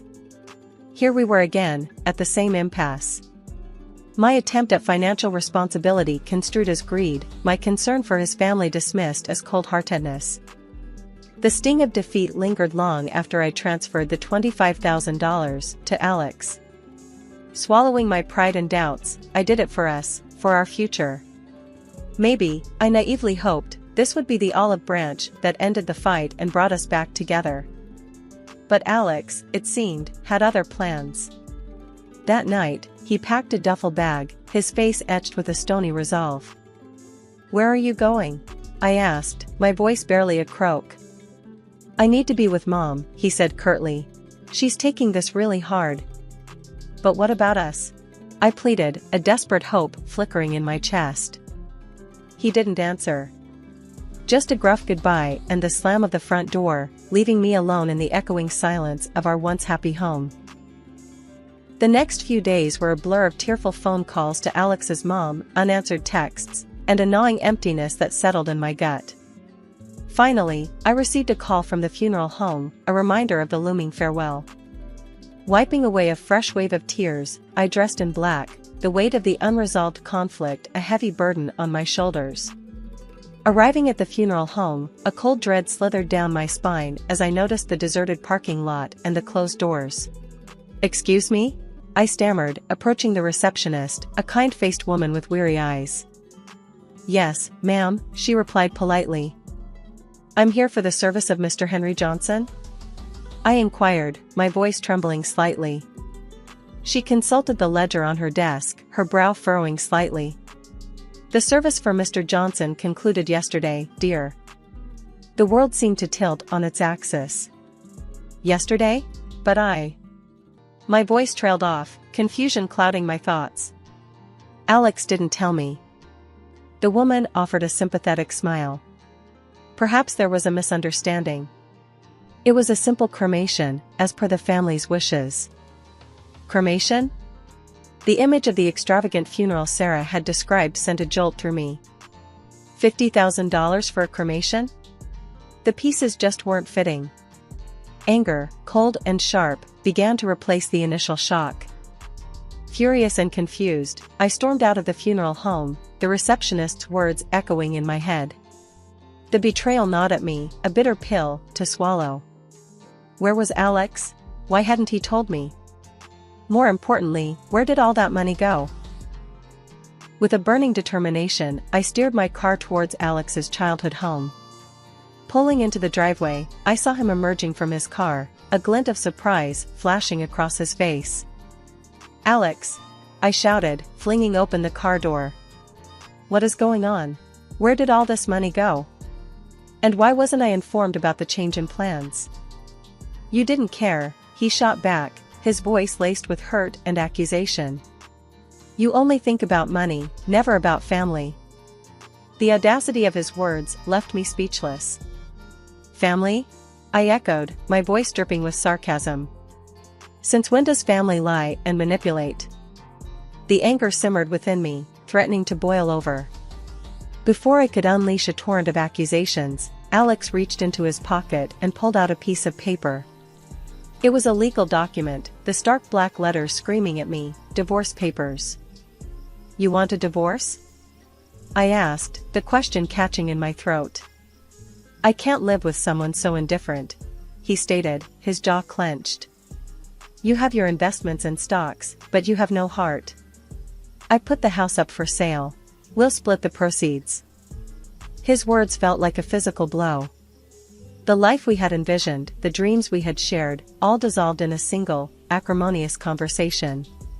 Tears welled up in my eyes, blurring my vision. With a final glare at his retreating figure, I stormed towards my car, my every step fueled by a righteous anger. Just as I reached the driveway, a flash of red caught my eye. Sarah, her face plastered with a wide, fake smile, strutted towards the house, a gaggle of designer shopping bags swinging in her arms. And parked right beside her, gleaming in the afternoon sun, was a brand new sports car. "What the hell, Sarah?" I barked, my voice laced with ice. "Where'd you get the dough for that beauty?" Sarah's smile faltered for a split second, then returned with a touch of defiance. "Oh, hey, Nellie," she drawled, feigning surprise. "This? Inheritance, honey. Dad left me a little something extra." Her words were unconvincing. There was no trace of grief on her face, no mourning in her eyes. Just a smug satisfaction that grated on my every nerve. Ignoring the urge to confront her, I stormed towards my car, the image of the divorce papers burning a hole in my pocket. There was only one place I needed to go. The familiar chime of the funeral home door announced my arrival. Behind the reception desk sat Emily, a classmate from high school. Relief washed over me like a tidal wave. "Emily, thank God it's you," I blurted, rushing towards her. "Hey, Nellie," she said, a smile stretching across her face. "What brings you here?" "It's a long story," I sighed, forcing a smile. Instead of launching into the whole mess, I cut to the chase. "I need some information about a recent service, Mr. Johnson." Emily quickly pulled up the file on her computer. "Ah, yes. Cremation, as per the family's wishes. Is there anything else I can help you with?" My heart hammered in my chest. "Cremation?" I echoed, the word tasting foreign on my tongue. "The cost?" Emily tapped a few keys on the keyboard. The total came to $5,237. "I can print you a duplicate copy of this receipt, if that would be helpful." Relief flooded me. "Yes, please," I croaked, my voice thick with emotion. "Thank you, Emily. You have no idea what this means to me." My knuckles were white-hot as I gripped the steering wheel, the evidence burning a hole in my pocket. The facade of Alex's childhood home mocked me with its familiarity. Taking a deep breath, I marched towards the front door, my purpose fueling my steps. The moment I stepped inside, the first thing I saw was Alex, Sarah perched beside him like a bad omen. His mother sat on the couch, a tear-stained tissue clutched in her hand. The air crackled with a tense silence. "Hey everyone," I greeted, my voice surprisingly steady. Alex's mother, her eyes red-rimmed, looked up with a flicker of surprise. "Oh, Nellie. Why weren't you at the service yesterday?" "Service?" I scoffed. "No one told me it was postponed. I thought it was today." I offered Alex's mother my condolences, a hollow gesture at best, and then turned to Alex. "Can we talk in private?" I asked, my voice low. "There are no secrets in this family," he shot back, his jaw clenched. "Especially not from someone who isn't considered family anymore."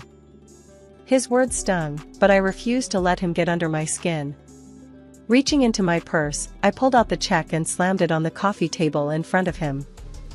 "Here's the money for the funeral," I stated, my voice firm. "Now, where'd the rest of it go?" Alex stared at the check, his brow furrowed in confusion. "What rest of it?" "Don't play dumb with me," I snapped. "The check is for $50,000. The funeral home said the service cost $5,000. Explain." The confusion on Alex's face seemed genuine.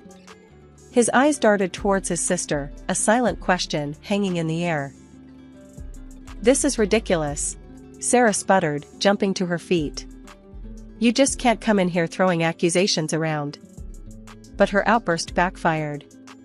Alex's mother, who had been silently observing the exchange, spoke up. "Wait," she said, her voice shaky. "Your father had some money saved for his funeral.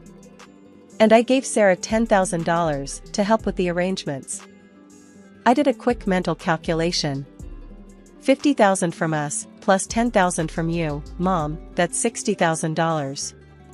The service cost $5,000. Where's the remaining $55,000? My gaze landed on Sarah, a question mark etched on my face. Sarah's carefully constructed facade crumbled. Her cheeks flushed crimson, and she shifted uncomfortably under my stare.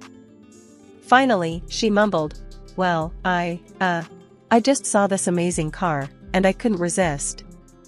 Instead of the anger I expected, Alex placed a comforting hand on Sarah's shoulder. "Hey," he murmured. "It's not a big deal. You just needed a new car. We can figure something out next time."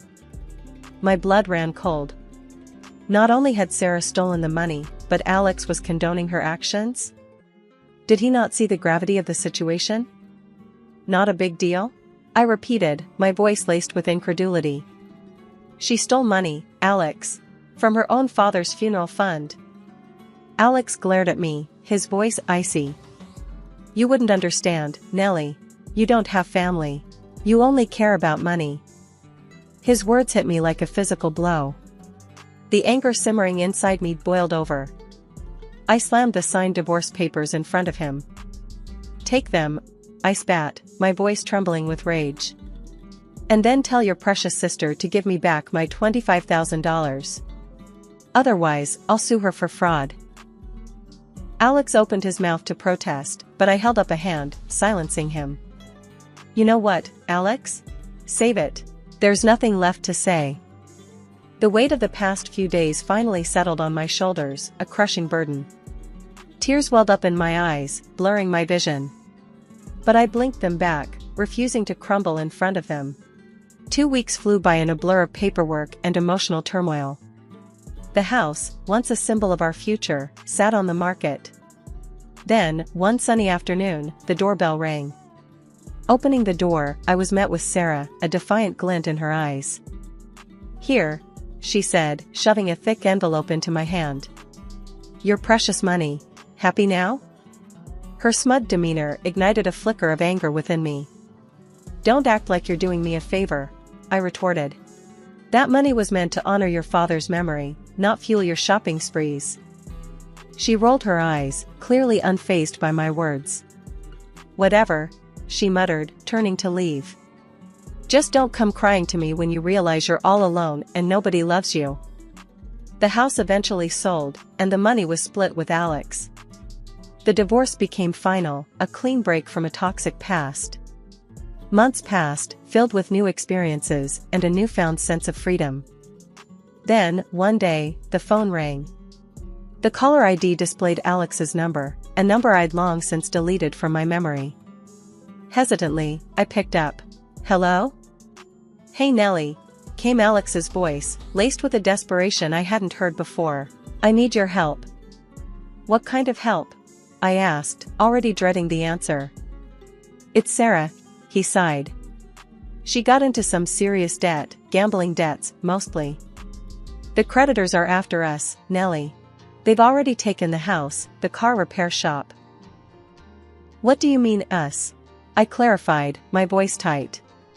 "You and Sarah are no longer us, Alex. We're divorced, remember?"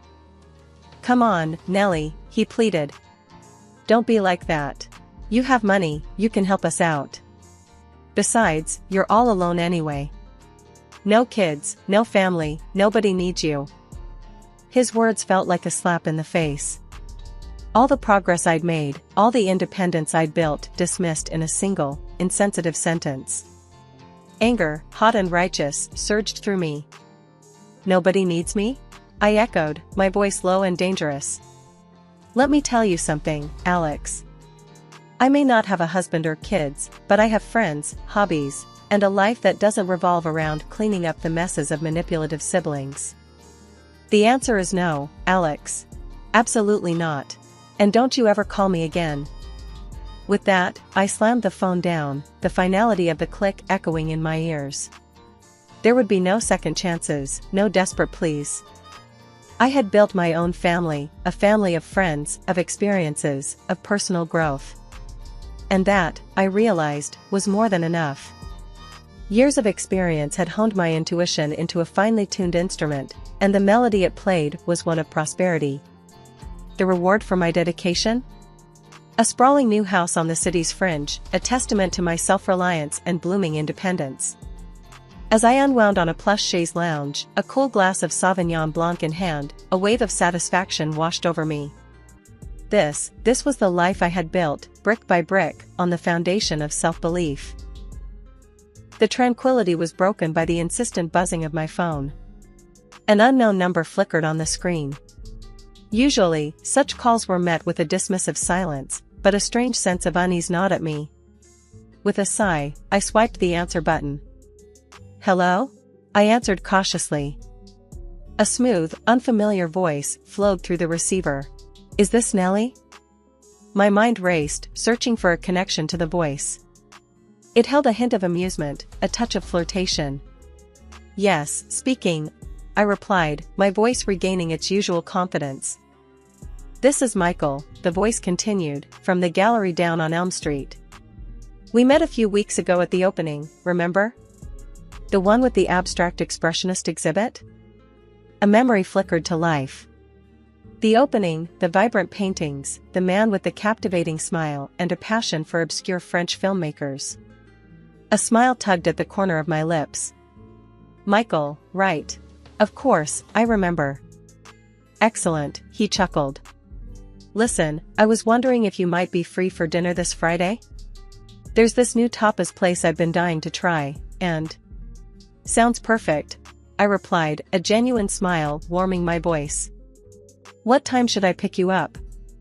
"No need for that," he countered. "Let me be the gentleman.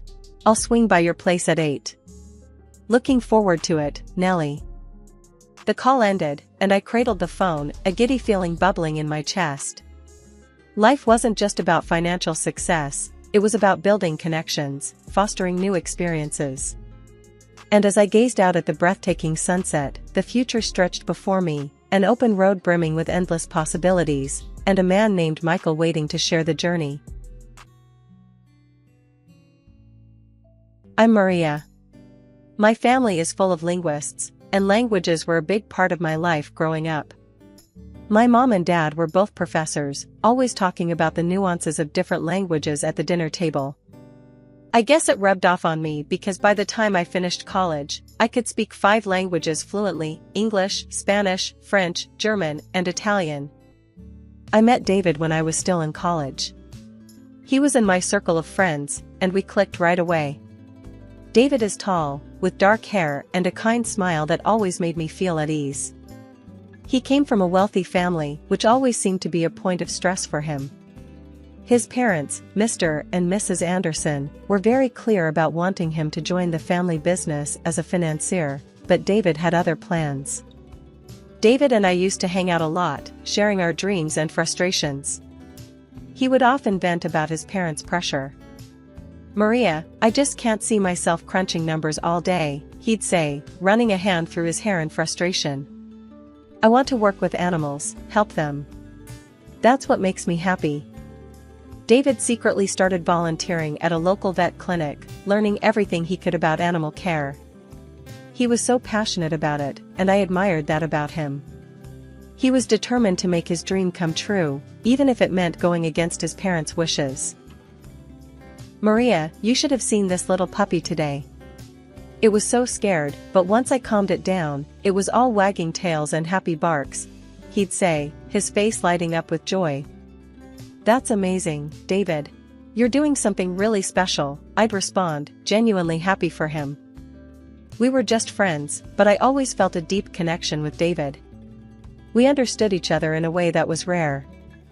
I loved languages, and he loved animals, but we both shared a passion for following our dreams. As graduation approached, David's parents intensified their pressure, and he became more conflicted. But through it all, we supported each other. We'd often meet up to vent and encourage one another. "You've got this, David," I'd say, giving him a reassuring smile. "You're going to be an amazing vet someday. And you, Maria, are going to be the best translator out there," he'd reply with a grin. It was a typical Friday night, and our group of friends decided to have a little get-together. We gathered at John's place, a cozy apartment that was perfect for our small party. There was a good amount of wine, some snacks, and lots of laughter. David and I were there, as usual, sharing stories and enjoying each other's company. "Maria, you've got to try this wine," David said, handing me a glass. "It's from a vineyard in France, supposed to be really good." "All right, but only if you promise not to let me get too tipsy," I replied with a grin, taking the glass from him. We talked for hours, our conversation flowing effortlessly. It felt different that night, more intimate, like we were seeing each other in a new light. As the party started to wind down, we found ourselves sitting on the couch, a little apart from the rest of the group. "Maria, do you ever think about what it would be like if we were more than friends?" David asked suddenly, his voice soft but serious. I was taken aback by his question, my heart pounding in my chest.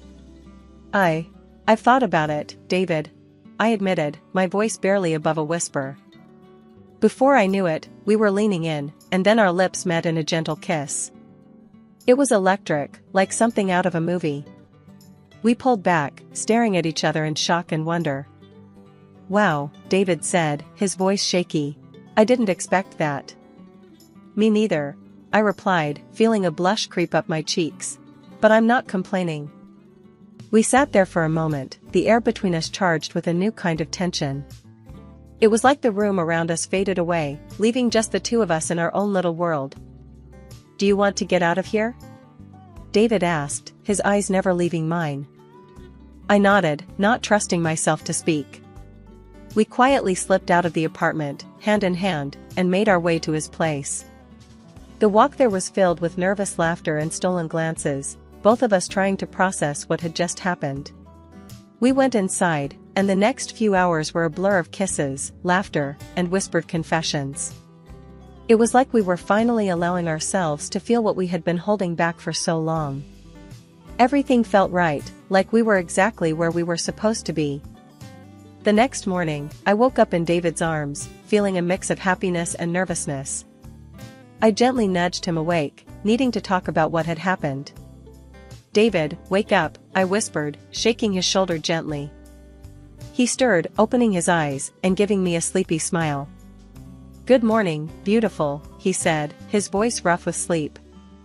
"Morning," I replied, feeling my cheeks heat up. "We need to talk about last night."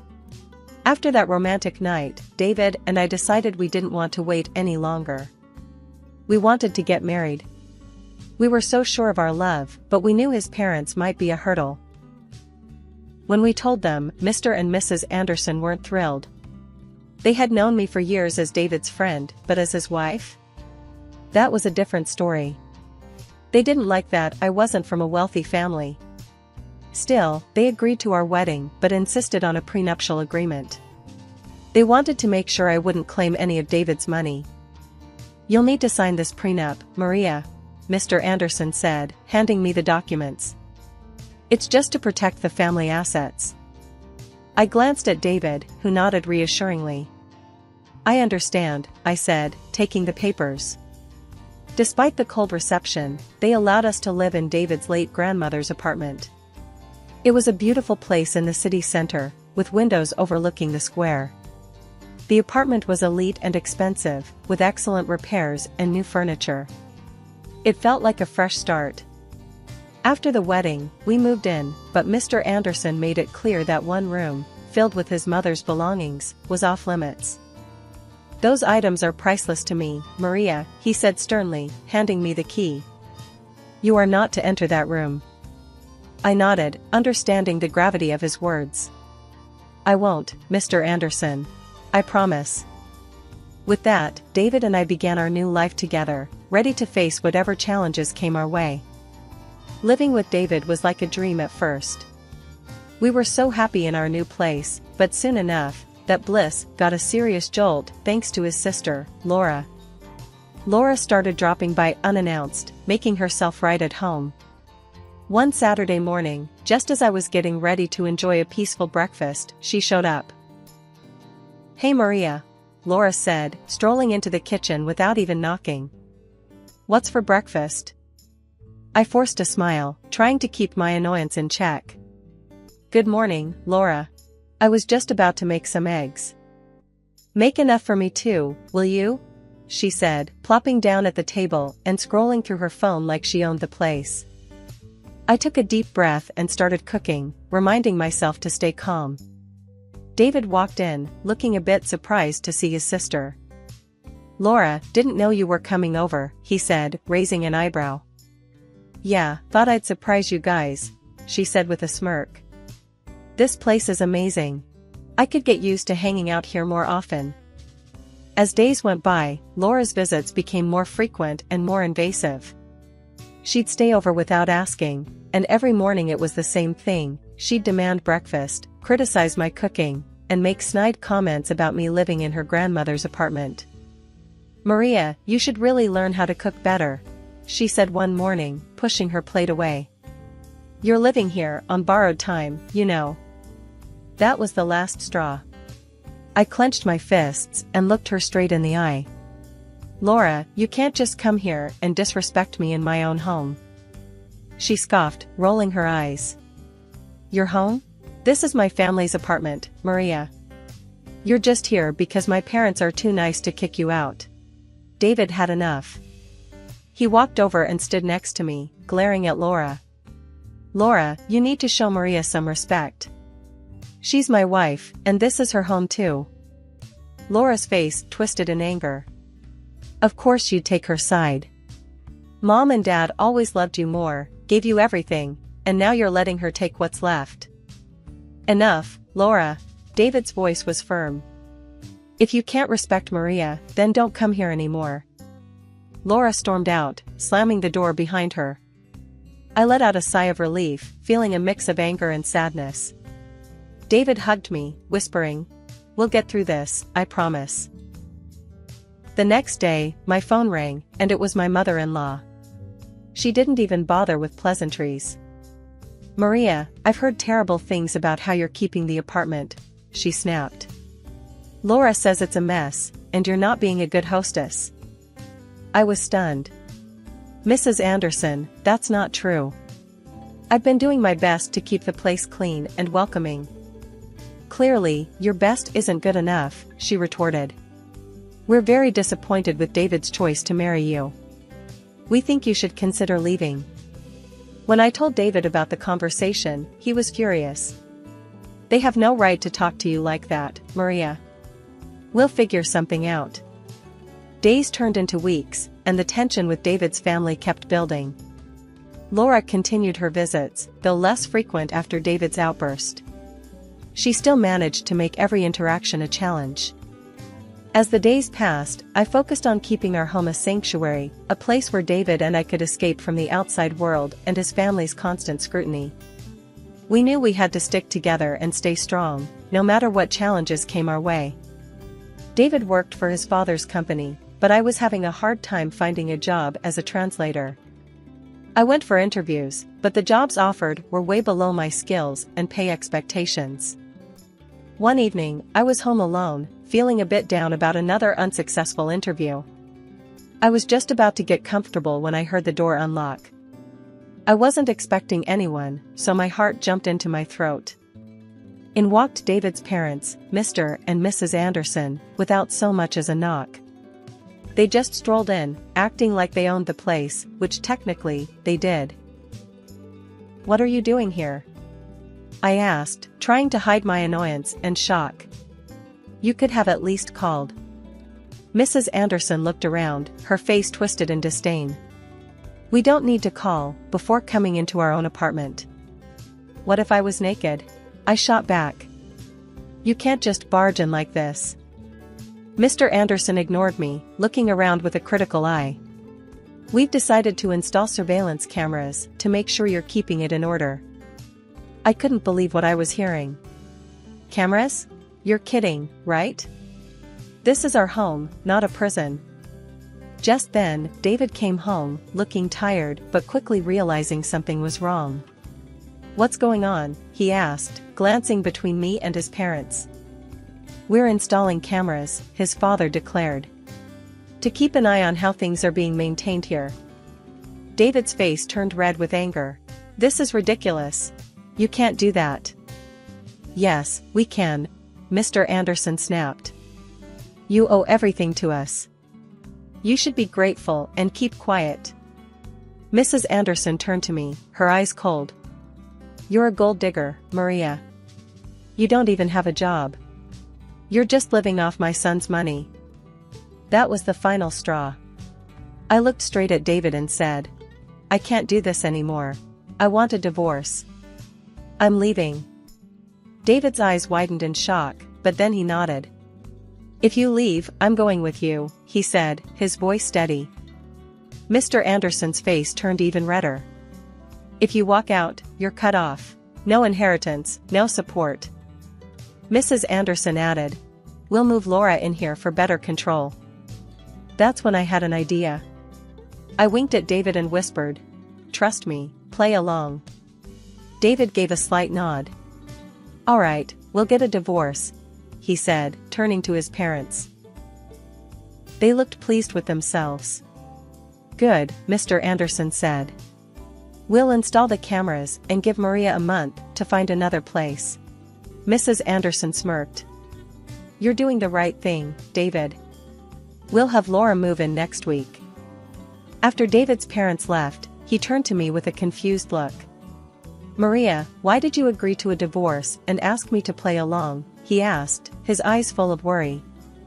I gave him a reassuring smile. Just trust me, David. Do what I ask, and it'll all make sense soon. He sighed but nodded. All right, I trust you. We hugged, and I could feel the tension in his shoulders ease a bit. A week later, David had to go on a business trip to Hong Kong for his father's company. As soon as David flew out, Laura and her boyfriend Rick showed up, just as his parents had promised. Hey, Maria, Laura said with a smirk, walking in without knocking. We're moving in to keep an eye on the place. You know, since you'll be leaving soon. I forced a smile. Welcome, Laura, Rick. Just one thing, don't go into the locked room or touch anything there, okay? Laura's eyes lit up with curiosity. Why not? What's in there? Just family stuff, I said, trying to sound casual. She made a sly face and nodded. Sure, we won't touch it. For the next week, I tried to get along with them, but it was tough. They treated the place like a party house, spending David's father's money and having a blast. Every night was the same, drinking, loud music, and their constant attempts to put me down. Laura spent a lot of time near the locked room, smoking and clearly itching to get inside. She tried to act casual, but I could see the curiosity eating at her. Every time she made a move toward the door, I was there, making sure she couldn't sneak in. A week later, I decided it was time to put my plan into action. I walked into the living room where Laura and Rick were lounging. Hey, I'm going to visit a friend for a few days, I said, grabbing my coat. I'll come back later for my things. Laura's eyes sparkled with glee. Really? That's great. Have fun. I nodded, keeping my face neutral. Thanks. Just remember, don't go into the locked room. Yeah, we got it, Laura said, practically shooing me out the door. I left the apartment and checked into a nearby hotel, finally able to breathe a sigh of relief. I knew Laura's curiosity would get the better of her, and she'd try to get into that room the moment I was gone. Settling into my hotel room, I felt a strange mix of anxiety and satisfaction. I knew the next few days would be critical, but I was ready for whatever came next. David trusted me, and I was determined to see this through, no matter what.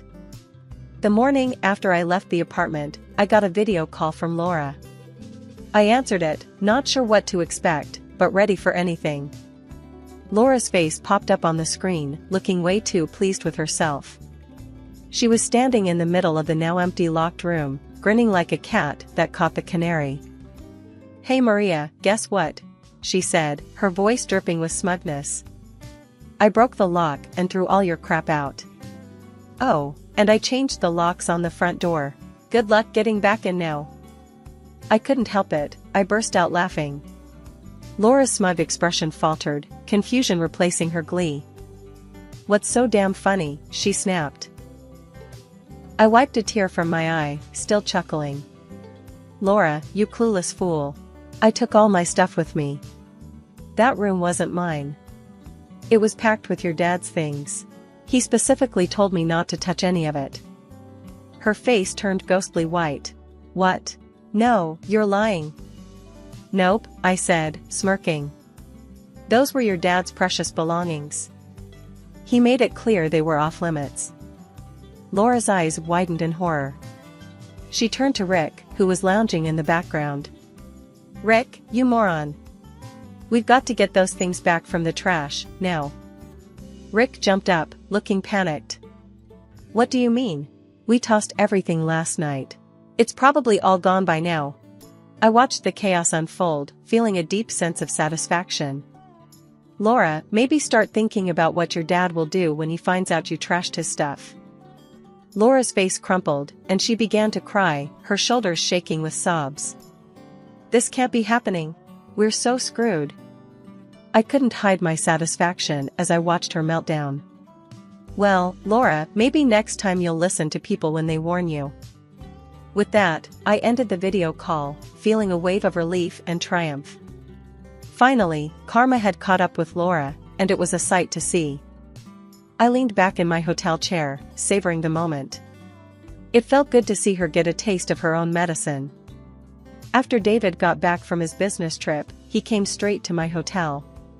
We decided to head back to the apartment together, hoping to finally sort out the mess Laura had caused. As we arrived at the apartment, we were greeted by flashing lights and police officers. We walked up to find Laura, looking disheveled and panicked, talking to the police. Rick stood next to her, looking just as freaked out. Laura was waving her arms, trying to explain something. It was a break-in, she was saying, her voice shaky. All the valuable stuff from the locked room was stolen. Just then, Mr. Anderson pulled up, his face a mask of fury and concern. He stormed over to the police, demanding to know what was going on. What's all this about a robbery? He barked. One of the officers turned to him. Sir, the young lady here claims the apartment was broken into and items were stolen from a locked room. Mr. Anderson's eyes narrowed. We need to check the surveillance footage. There are cameras installed in the apartment. Laura and Rick turned pale at the mention of cameras. They exchanged panicked glances, clearly realizing the trap they had walked into. The officer nodded. All right, let's take a look at that footage. We all went up to the apartment, and Mr. Anderson quickly accessed the camera system. As the footage played, it showed Laura and Rick breaking into the locked room and throwing out all the items. A heavy silence fell over the room as everyone watched the damning evidence. Laura's face was a picture of horror, and Rick looked like he was about to faint.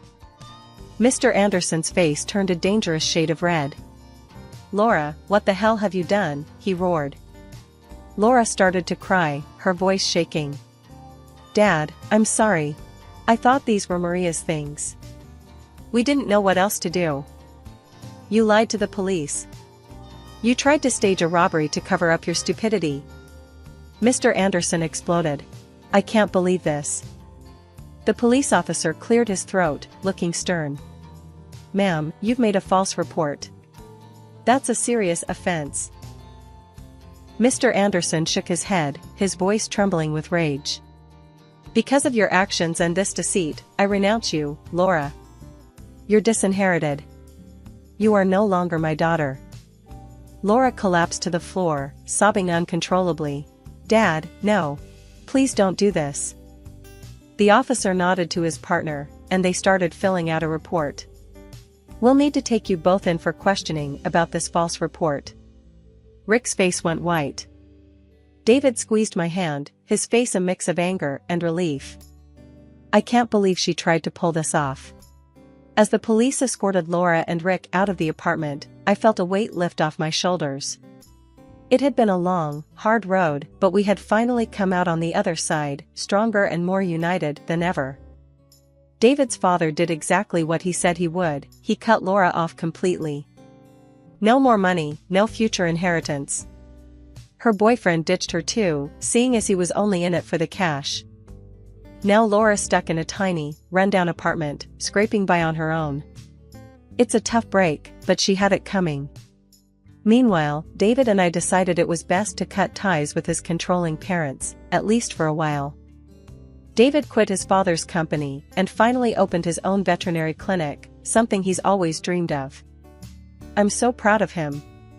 And as for me, I landed a great job as a translator for a big international company. We're both working hard, but it's worth it for the freedom we have now. We're still in a rented apartment, but it feels like home because it's ours. No more constant surveillance or judgmental eyes watching our every move. We're making plans for the future, like buying our own house and starting a family. It's exciting to think about what's ahead. One morning, over breakfast, David and I were talking about our plans. "Maria, have you thought about where you'd like to buy a house?" he asked, sipping his coffee. I nodded. "Yeah, somewhere quiet, but not too far from the city." "What about you?" "I'm thinking the same," he said, grinning. "A place with a big yard for the dogs." I laughed. "Of course, you'd want space for the dogs." "That's fine by me. And what about kids? Are we still thinking a couple of years down the line?" David looked thoughtful. "Yeah, I think that's a good plan. Let's get settled first, make sure the clinic is running smoothly, and then we can start thinking about kids." I reached across the table and squeezed his hand. "Sounds perfect. We've got time, and we're building a good life together." Later that day, we visited his new clinic. It was a cozy place, already bustling with clients and their pets. I watched David in his element, caring for animals and talking to their owners. He looked so happy and fulfilled. One weekend, we decided to visit some open houses, just to get a feel for what was out there. We found a few places we liked, and it was exciting to imagine our future home. "Maria, can you picture it?" David asked as we stood in the backyard of a charming house. "Kids playing here, maybe a dog running around?"